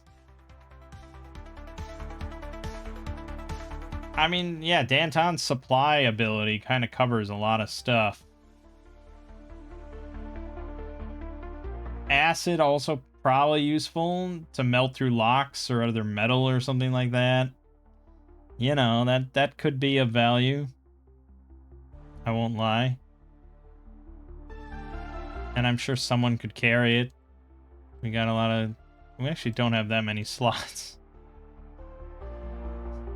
It's got very little carrying capacity. How are we carrying loot anywhere? I'm going to ditch the puffball fungi remedy, because the odds of that coming up again are pretty slim. And I'll buy acid, just in case we want to melt through some shit.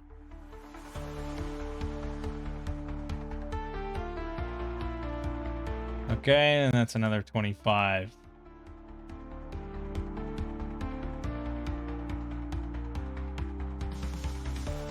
All right, then we are ready, and time passes. Time passes away, and now we're going to go to A1, Slave Pits of the Undercity. How long did that take us to get to this point? A little over 2 hours. Great. Several members of the party should have magic weapons, and every character should possess some minor magic item such as a potion or scroll. Well, a little bit. I mean, we do have the Ring of Stolen Years, we got the Cloak of Magic, we do have a lot of potions. Does anyone have a magic weapon? Technically, Villagrad has a long sword +1. If we're counting that as magic. And I think there was an idea of that sort of stuff within Tales of Argosa, right? There are magic weapons here. They're just kind of meant to be a bit more unique than just +1 to attack and damage.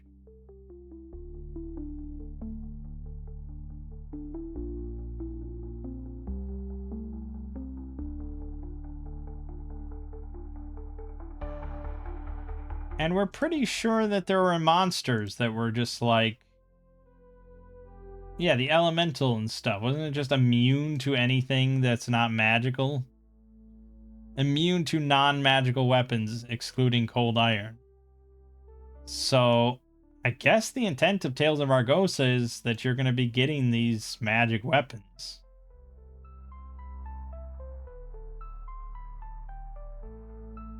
Unless there was minor magical weapons, but that's not really the case.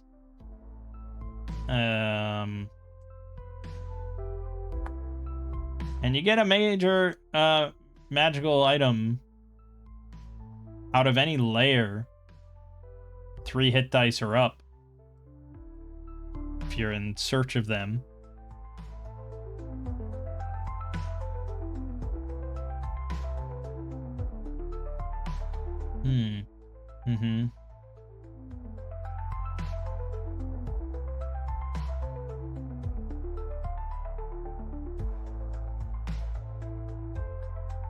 It is possible to get a random major magical item from the valuable B table.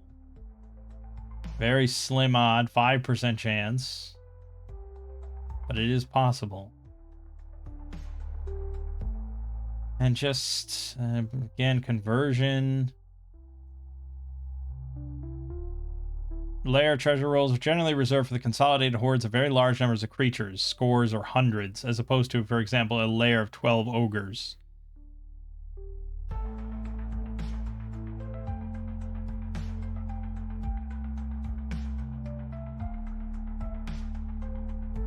Oh yeah, in Tales of Argosa, you're supposed to roll on the dangerous and dark magic table for using magic items. Yeah, it's a very different feel, you know.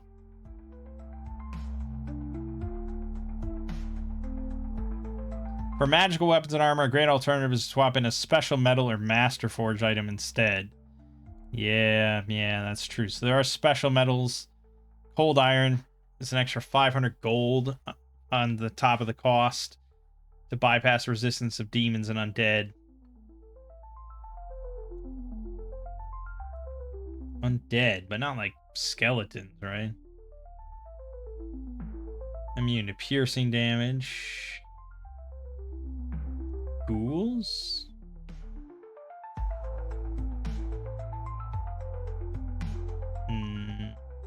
No.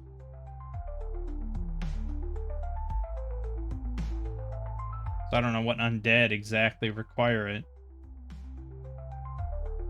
We're getting distracted, I think, but yeah, because the point was that you're kind of meant to have magic weapons, and we don't have any.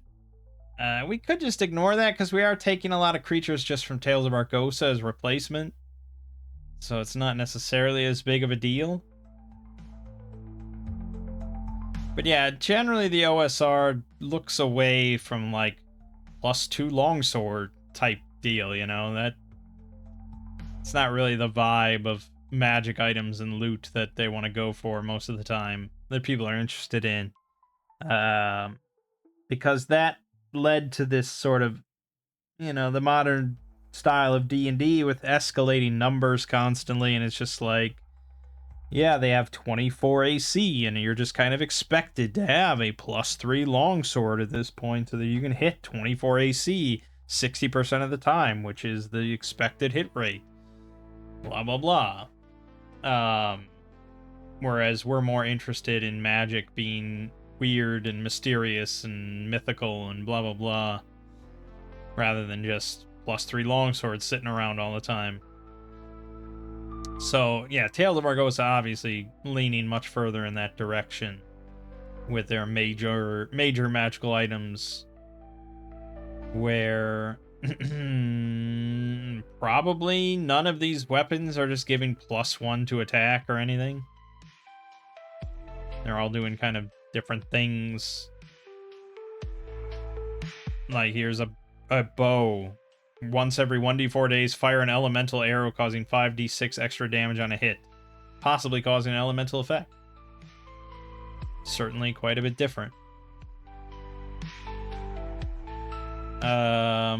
So really, when I found that +1 longsword, we should just craft, like, maybe not a whole major magical item that we have to attune to and everything, but basically a longsword that has some kind of minor effect. Shadowed Arcs is probably a better way to generate something like that. If you go here, I mean, you're gonna run out of things here pretty quickly, but you could generate just like a benefit or a curse or something like that. Where you can once per day deflect a melee attack that would hit you. There's a billion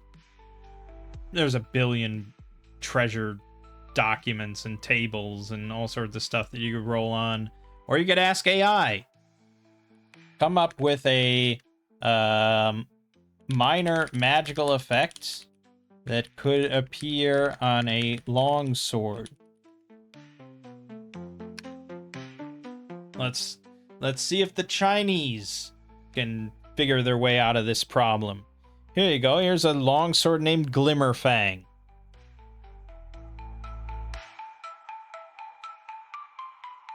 Once per day, The wielder can speak a command word to cause the sword to emit a soft, radiant glow for up to 10 minutes. Shedding bright light in a 10-foot radius and dim light for an additional 10 feet. There you go. I mean, that's no combat effect, but it's a very minor magical effect. And you could say that the sword is magical, which does have mechanical benefit.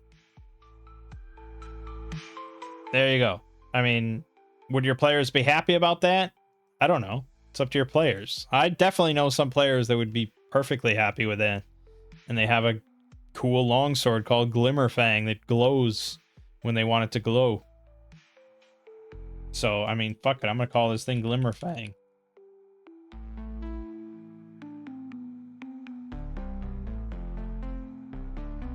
There's no easy way to do this, though. Because you can't equip magic items. So it has to be a weapon, but then you can't determine it as a major magic item or anything. Below 1 per day.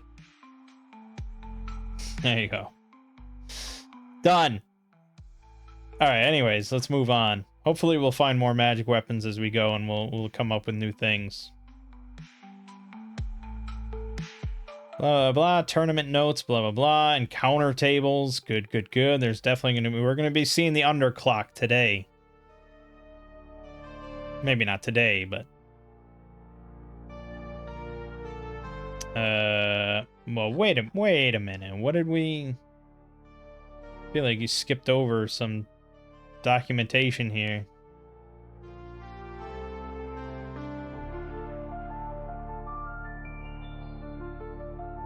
Okay, so it just starts at the temple compound because it's a tournament module, so you're not fucking around in town or anything. That's probably where the rewrite that they did, Scourge of the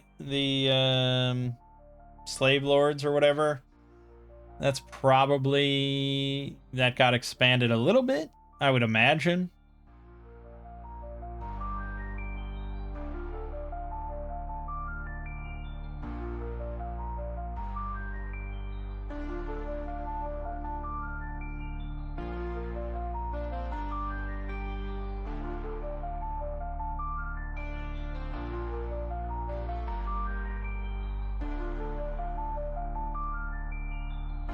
Right, yeah, so basically, you know, the final hideout of all the slavers has been tracked down to this island location of Highport here, which was once a human city, but has now been overrun by orcs, goblins, kobolds, ogres, and gnolls. It's looted, burned, and ill-kept, and it's now a base for human outcasts wishing to deal with these unsavory creatures. So since we busted up the quarry, slave pits and all that, we are tasked by the local lord or whatever, this has been a continuous problem, to go to Highport and take care of this problem. So we're provided with transport, and we pose as one of the groups that have come to deal. We start standing outside the walls of a ruined temple compound. Although the interior appears to be gutted and burnt, the walls and some attached outbuildings still appear to be solid and habitable. The walls are constructed of large blocks of stone, closely fitted together. The temple itself is located on the edge of the city, and most of the buildings around it have been destroyed. There is little traffic about, and those passers-by that are around pay no attention to the party. If the characters take time to observe the temple, they will notice several things. At infrequent intervals, guards will be seen patrolling the walls. These will be humanoids or humans in small groups, apparently bored with their duties. At other times, parties on foot or horseback will arrive at either the stable door or the main gate. These visitors will hail the guards, announcing themselves as having business. They are then admitted by the guards in small groups. These visitors appear to be either merchants with guards or parties of adventurers. At night, the guards will be more numerous, and creatures will be seen to flutter up from within the compound to fly off into the night. No slaves or slaving parties will be observed in the time that the characters are in the area. Play commences with the characters standing before a secret entrance at the back of the temple. Okay, that's if you're doing the tournament mode.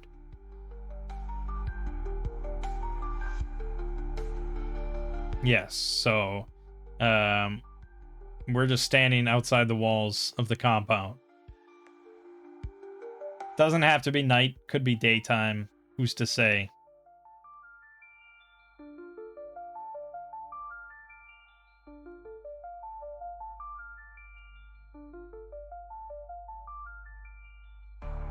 We're definitely going to want to grab a map here. I feel like this might be a scenario that has like somebody put together a newer map. Here's the tournament map.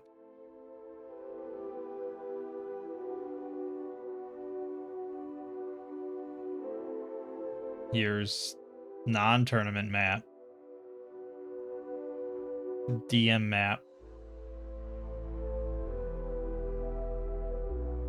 Okay. Let's see. Slave pits of the Undercity.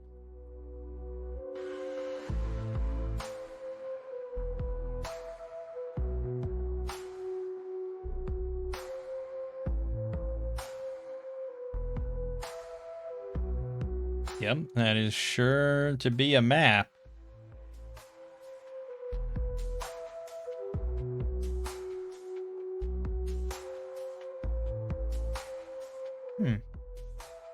Okay, there's some maps. There's some handful of maps. I don't think I really want to pay for a map or anything, so I don't know.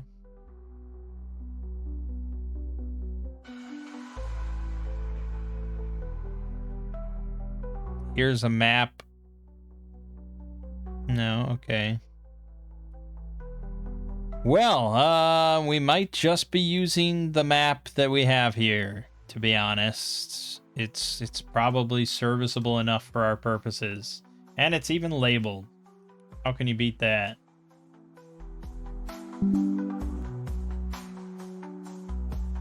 Okay. Perfect.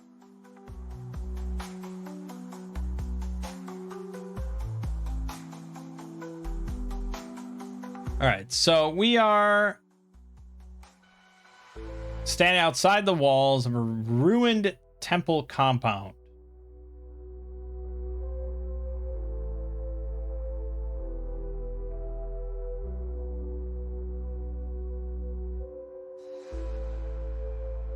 And this just seems to be the headquarters of all the slave operations in this entire region.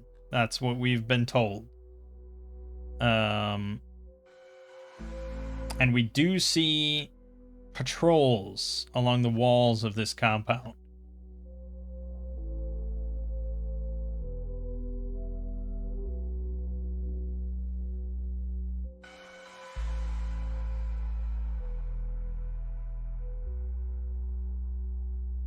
Blah, blah, blah, blah, blah. Okay. So we're like here, you know, we're at the top side here, behind some boulders, kind of scanning the situation. We see along the wall, top of the walls here, all around, you know, we see random patrols. Although I'm pretty sure this is just, I don't know, how many floors is this?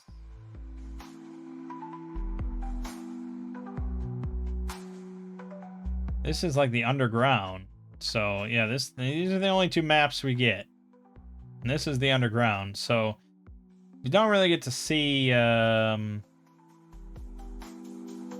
nature of the walls and the patrols and things like that. Kind of hard to tell.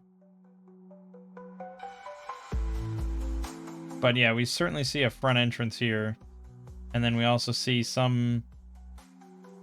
This has no exterior doors. This is a bunch of shit, but I'm going to look at 15. And then we do see a door over here to the west, our right. We do see a door there, so that might be a better way in. But let me check 15, 16 here first.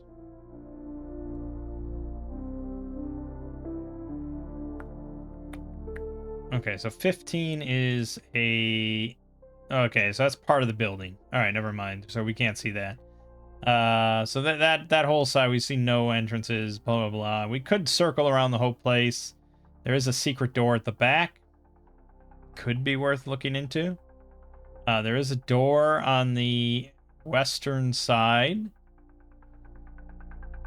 That could be something worth looking into. And it seemed to be indicated that there was no other troops or anything around. At other times, parties on foot or horseback will arrive at either the stable door or the main gate.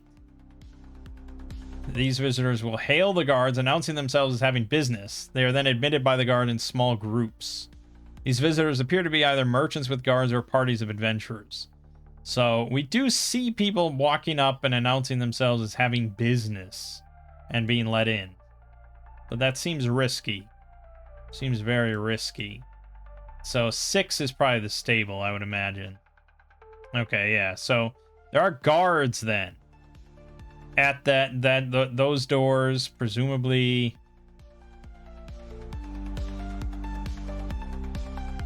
Okay, there are guards in 7, but we don't see that, and we don't know the doors are barred. So that just looks like a door.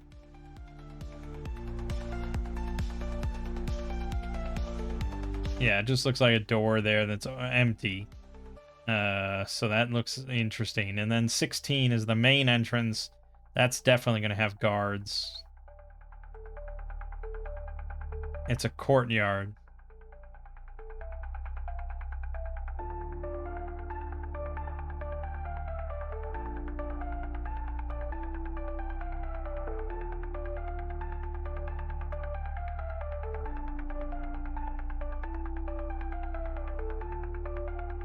And there's a portcullis.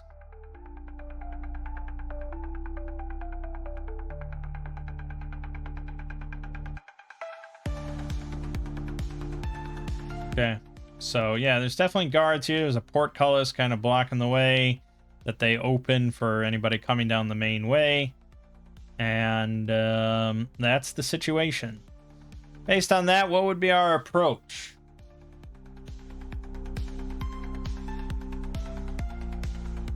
Well, we could try scaling the walls. Hope we don't bump into a patrol and then drop down somewhere in the interior. This whole section's pretty fucked up, right? I think it talks about that a little bit somewhere.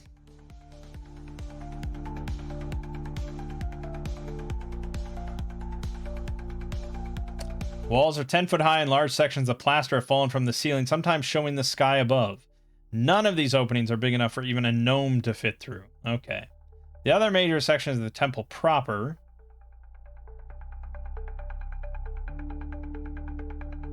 A new roof has been built onto what remains of the temple from wooden beams and the fallen stone. Ceilings are 35 foot high unless otherwise noted.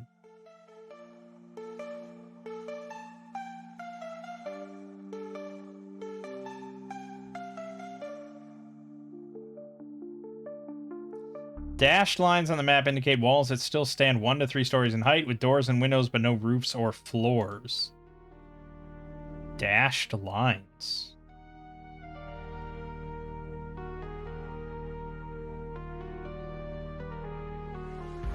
Am I to interpret that as this whole section? Is that what you're saying? Not giving me much to go off of here. It's not really on the tournament map.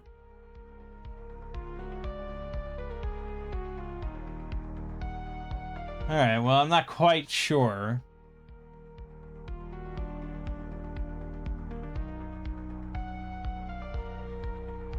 Although, there's another map here that's like a much more modern map. It's like a 3D map. Just kind of showing the whole complex. And this one definitely shows that this whole area, this whole rubble area, this is all open air. It shows the main courtyard here is open air, and then that whole rubble area is open air, and then the rest has walls. Except for number 8 here, which seems to Yeah, okay, the cemetery, which is open.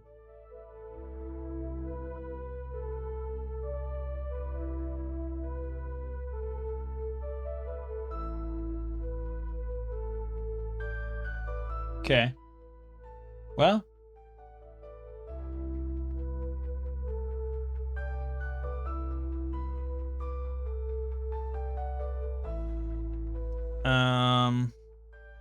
Would we try to scale the wall then?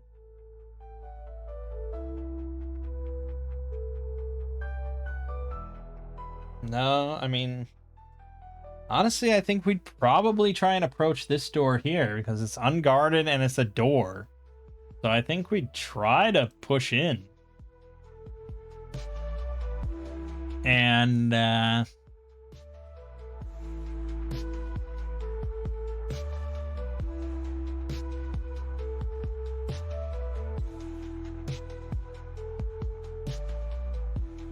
we'd find that it is barred, but the door feels weak. So we could smash through if this is the option we want to take. It's barred though. Do I have anything that would assist with that to make it easy? I don't think we'd really want to spend a spell of any kind at this point in time.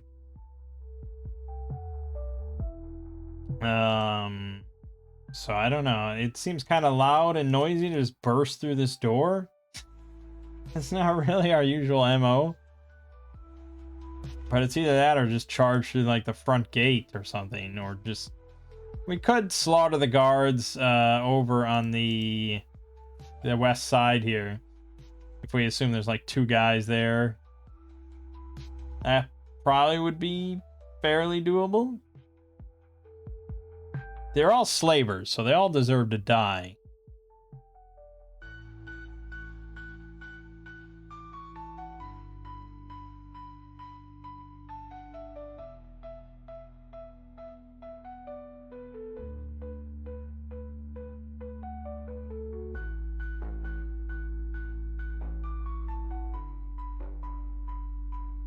It's certainly a stealthier approach. Rather than bursting through this door, this barred door. Yeah. Alright, I guess we'll try just killing the guards. We don't want them to run in and warn anybody, though. And we know that groups are approaching the guards. So I think that's probably what we're going to do. We're just going to approach the guards and then, you know, pull our weapons out and jump them. I don't think I'd give a surprise check or anything, but I might give like +2 to initiative for the opening round. I think I might do something like that. So there's still a chance that we kind of, you know, they're a little too wary and too alert of groups they've never seen before that are carrying weaponry and stuff and outnumber them. So there's still a chance we fail initiative, but it's just a bit of a bonus. So, I mean, yeah, that encounter, that conversation would be pretty quick and simple of, hail, we have business here. Oh, okay, well, you may come in, and then kill. And we rolled a great success. All right, good. So, orc stats.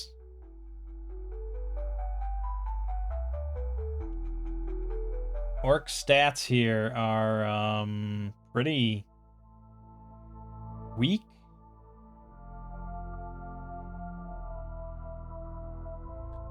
Should probably look at the random encounter table. Orcs.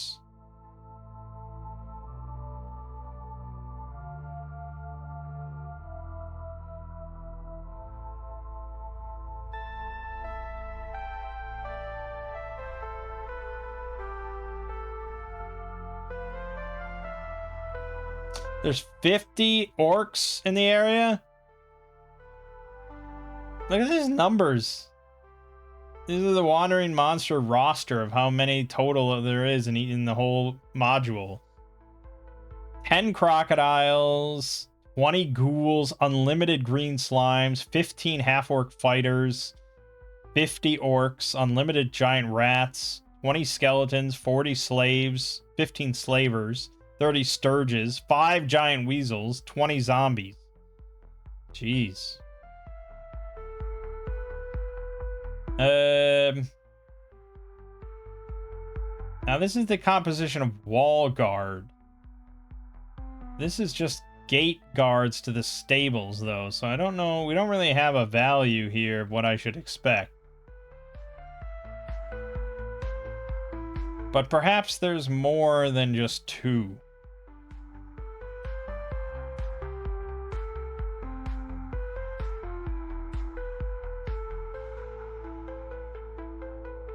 Yeah, I suppose.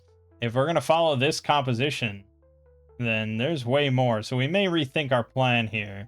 Let me roll a d4. Okay, great, 4. So it's 2 half-orc fighters, levels 2 to 4. A half-orc fighter / thief, levels 1 to 3 each. And 2 half-orc cleric fighters, level 2 to 5 each. It's just like... I don't know. I've never played first edition AD&D or anything, so I really have no idea how easy it is to come up with numbers for all that. But for our purposes, it's just kind of ridiculous.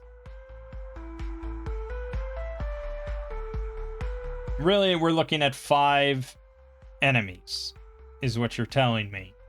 And if we want to go to Tales of Argosa and look at Orc, you're probably looking at Scorns, because that's generally the comparison.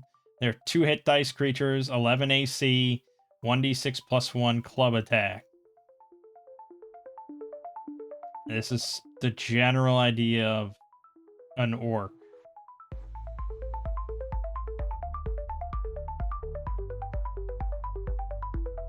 As far as I understand it.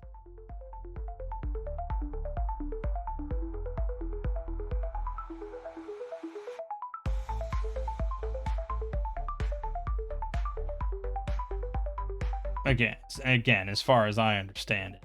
I mean, maybe there's something else. But, you know, I think this is your standard 2 hit dice enemy that appears in groups of 4d6 in the wilderness, which is quite a handful. So, yeah, we're going to have 5 of these things. Alright, we still probably did this approach of walking up. And now we go. Do we want to burn a spell? Earth's excrescence. Yeah, probably. Why not? Why the fuck not? So we're going to spend 1 spellcraft tier 1. And it just happens. There's no funny business here. No rolling. We're just doing it. It happens.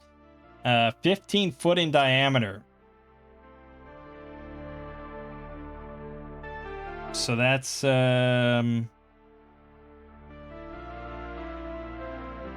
Well, technically, I guess that would be 3 by 3. Would we assume that all 5 are in a 15-foot diameter? I guess the question is, would any one orc be more than 15 feet away from another orc? I don't think so. That seems quite far to guard a single door. I mean, I don't even know if I can accept that there's 5 orcs here, but we're going with it. So, no, I think this hits all of them. And they each get to make a luck dex throw.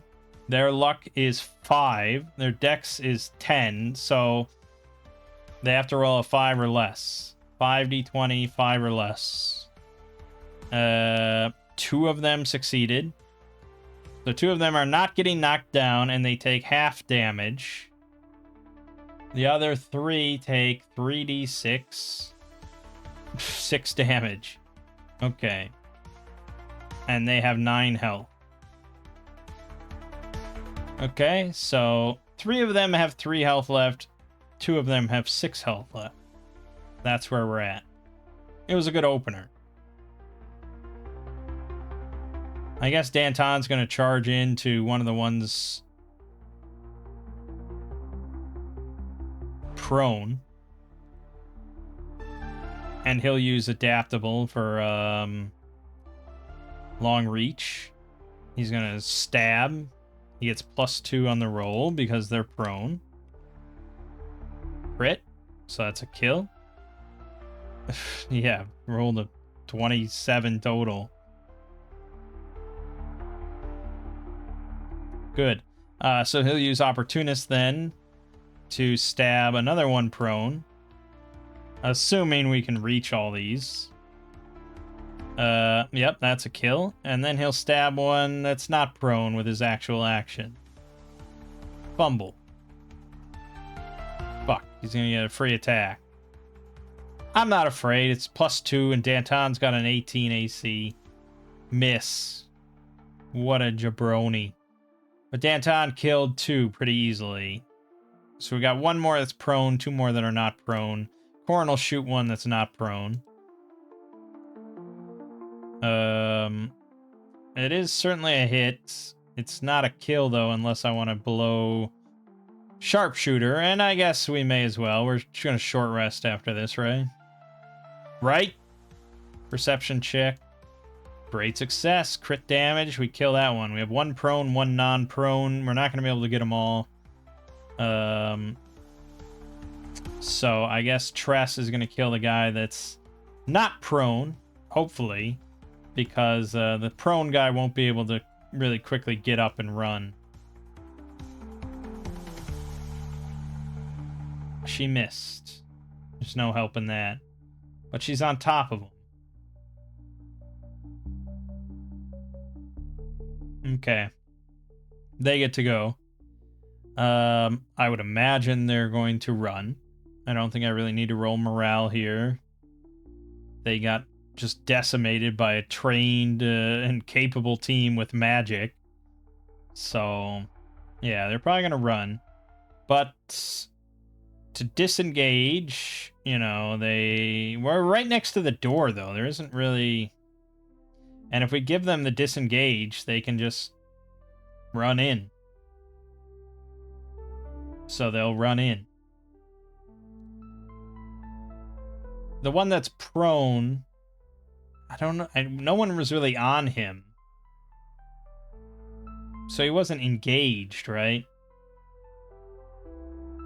So, you know, he can kind of just scramble into the room by standing and then moving and then running.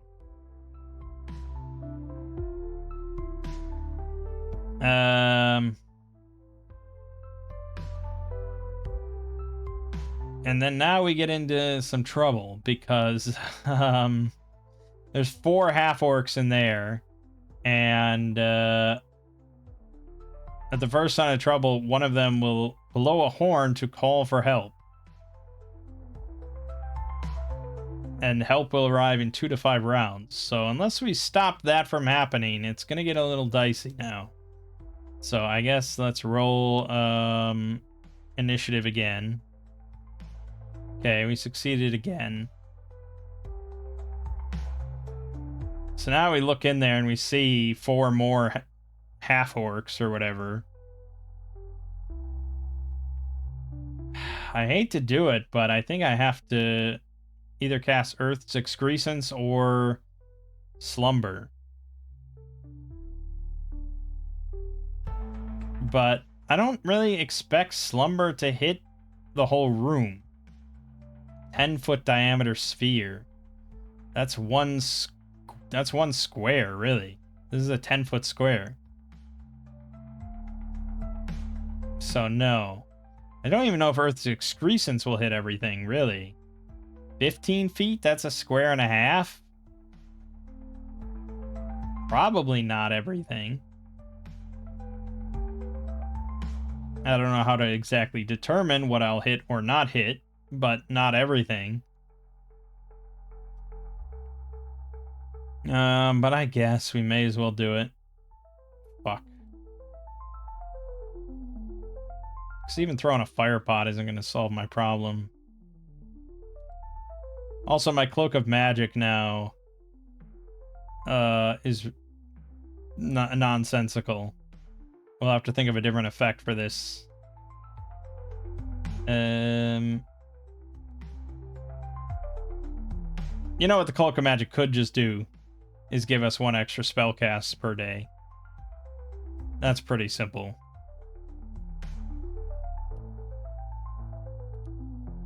1 extra T1 spell cast per day. So it's not consumable. And we can bump this up to 3, and we will use it again. So Earth's excrescence, I don't know. I guess we'll not hit 2 of them, but I'm going to declare that one of the ones we're hitting is the guy with the horn. So they all have to make luck deck saves. We're just going to keep it simple, and they're all going to be scorns, identical scorns. I'm not mixing it up that much. So this is the same thing. We're hitting 4 plus 2, so 6 this time. 5 or less, but 2 of them 4 or less. So the first 2 I roll are going to be 4 or less because they already succeeded once. Scheisse. Look at that nonsense. What the fuck? Okay, well, not much I can do about that.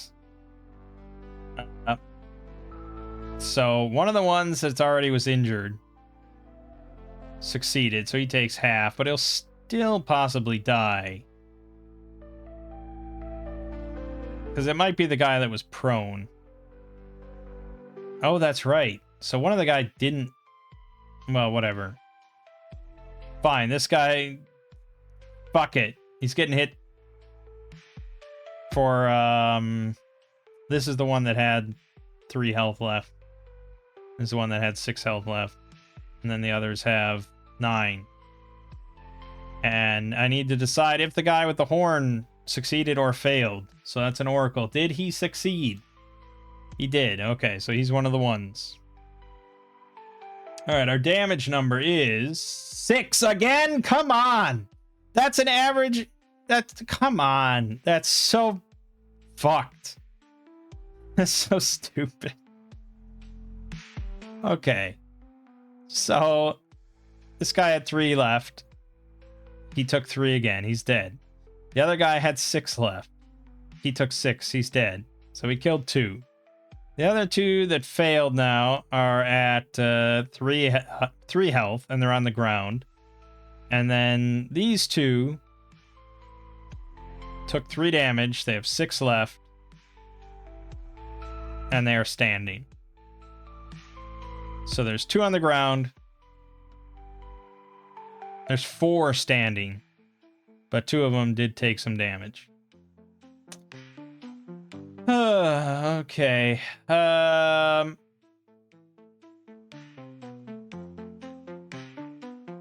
Would I inform players that one of them has a horn in his hand? It did say that he has it in his fucking hand, doesn't he?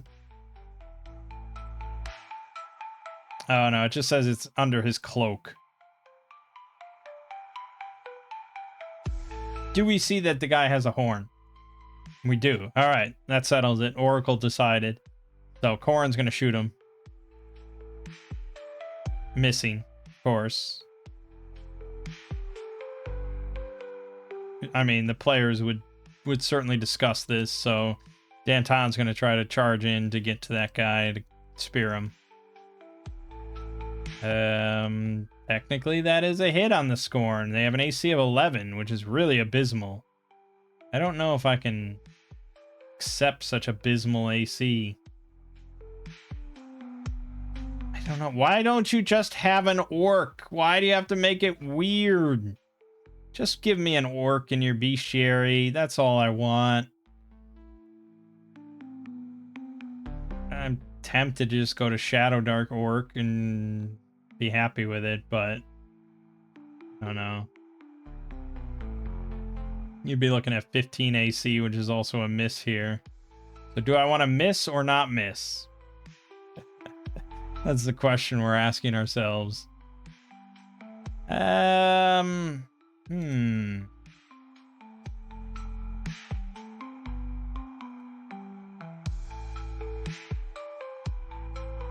11 just seems so low, and it just doesn't seem to represent what these orcs are.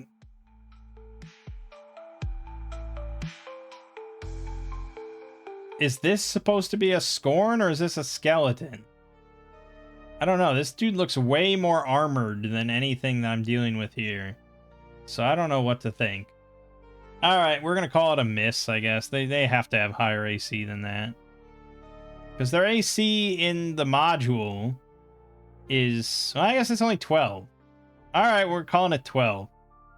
How can I argue with that? That's what the module says. And it gives him 1 less HP, but fine.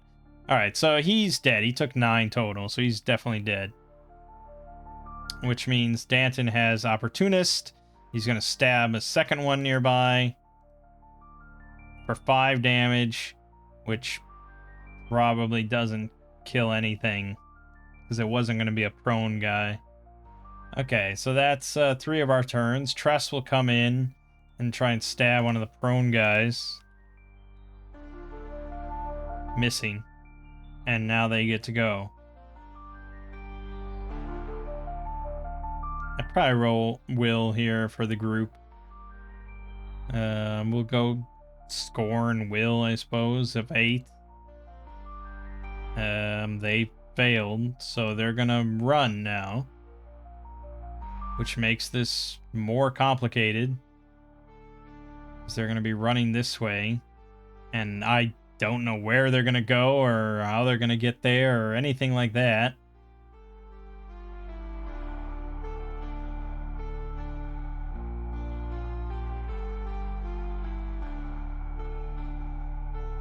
I feel like from a usability and runability standpoint, A0 was a lot better than this. But A0 was written in 2013. This was written decades and decades ago. So, what do we expect, really? But yeah, I mean, they're gonna run and they're gonna get away because we can't stop them all. We'd have to chase after them. And they had to disengage, so I guess technically we could catch up to them. These are 10-foot squares, you know. So if we were here and this is like 10 and this is 20 and then 30, like they get to here. How many are left though? Quite a few. The prone guys, and one of the prone guy wouldn't be able to disengage, so Tress gets a free attack on him. Boom, dead. Okay, so that's good. There were 4 left after Villagrad. Danton killed 1, so that was 3 left. And he really injured 1. So now there's 2 left.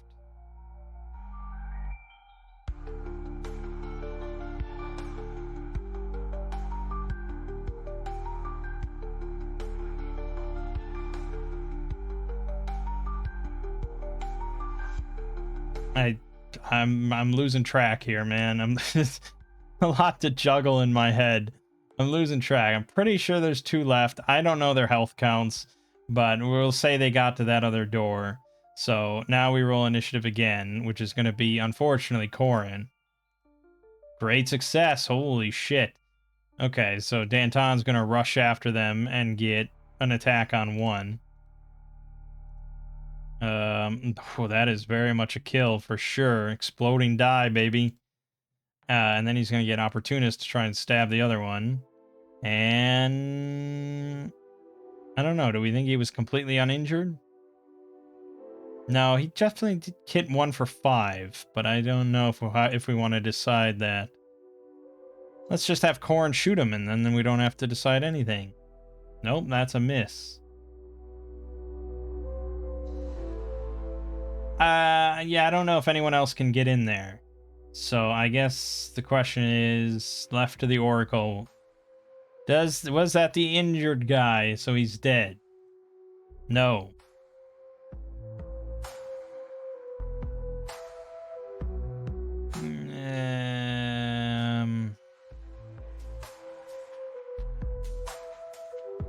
Well, we could do a minor exploit. Alright, let's do a minor exploit to knock him on his ass, because then he can't disengage. And I get a free attack on him. So this is going to be a strength versus strength. Ooh, good luck, dude. Yeah, you fail.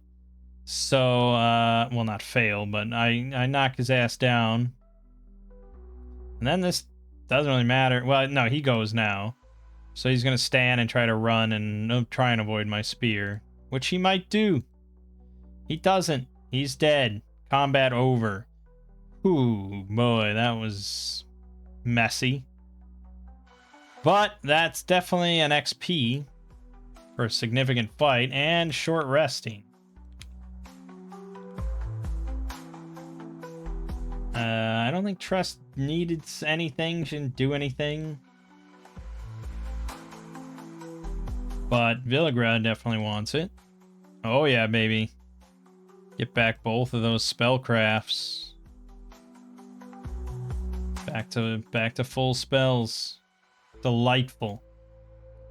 Corrin did use Ranger Craft, so may as well. And Danton. Done. That's it, back to full. And you'll note that I think we got it swung at once. Because I fumbled. That was it. It's just like, you know, so much fucking shock and awe of our group, and we just have so much killing potential. Danton with long reach, opportunist, and his normal attack, and just he gets +5 to the roll now and can deal potentially infinite damage. Yeah, I mean, we're pretty fucking powerful. It's kind of hard to stop, but that was the first room, so you know, don't get too cocky, because we could bump into a random encounter of a dozen orcs, and then it might not be so easy. All right, I'm gonna leave it off there for now. We'll dig more into this next time. Yeah, I don't know. I feel like this probably would benefit from a rewrite without any sort of tournament notion, and just to make it a bit clearer and less old school. I don't know. Maybe I should look into Scourge of the Undercity, or Scourge of the Scourge of the Slave Lords.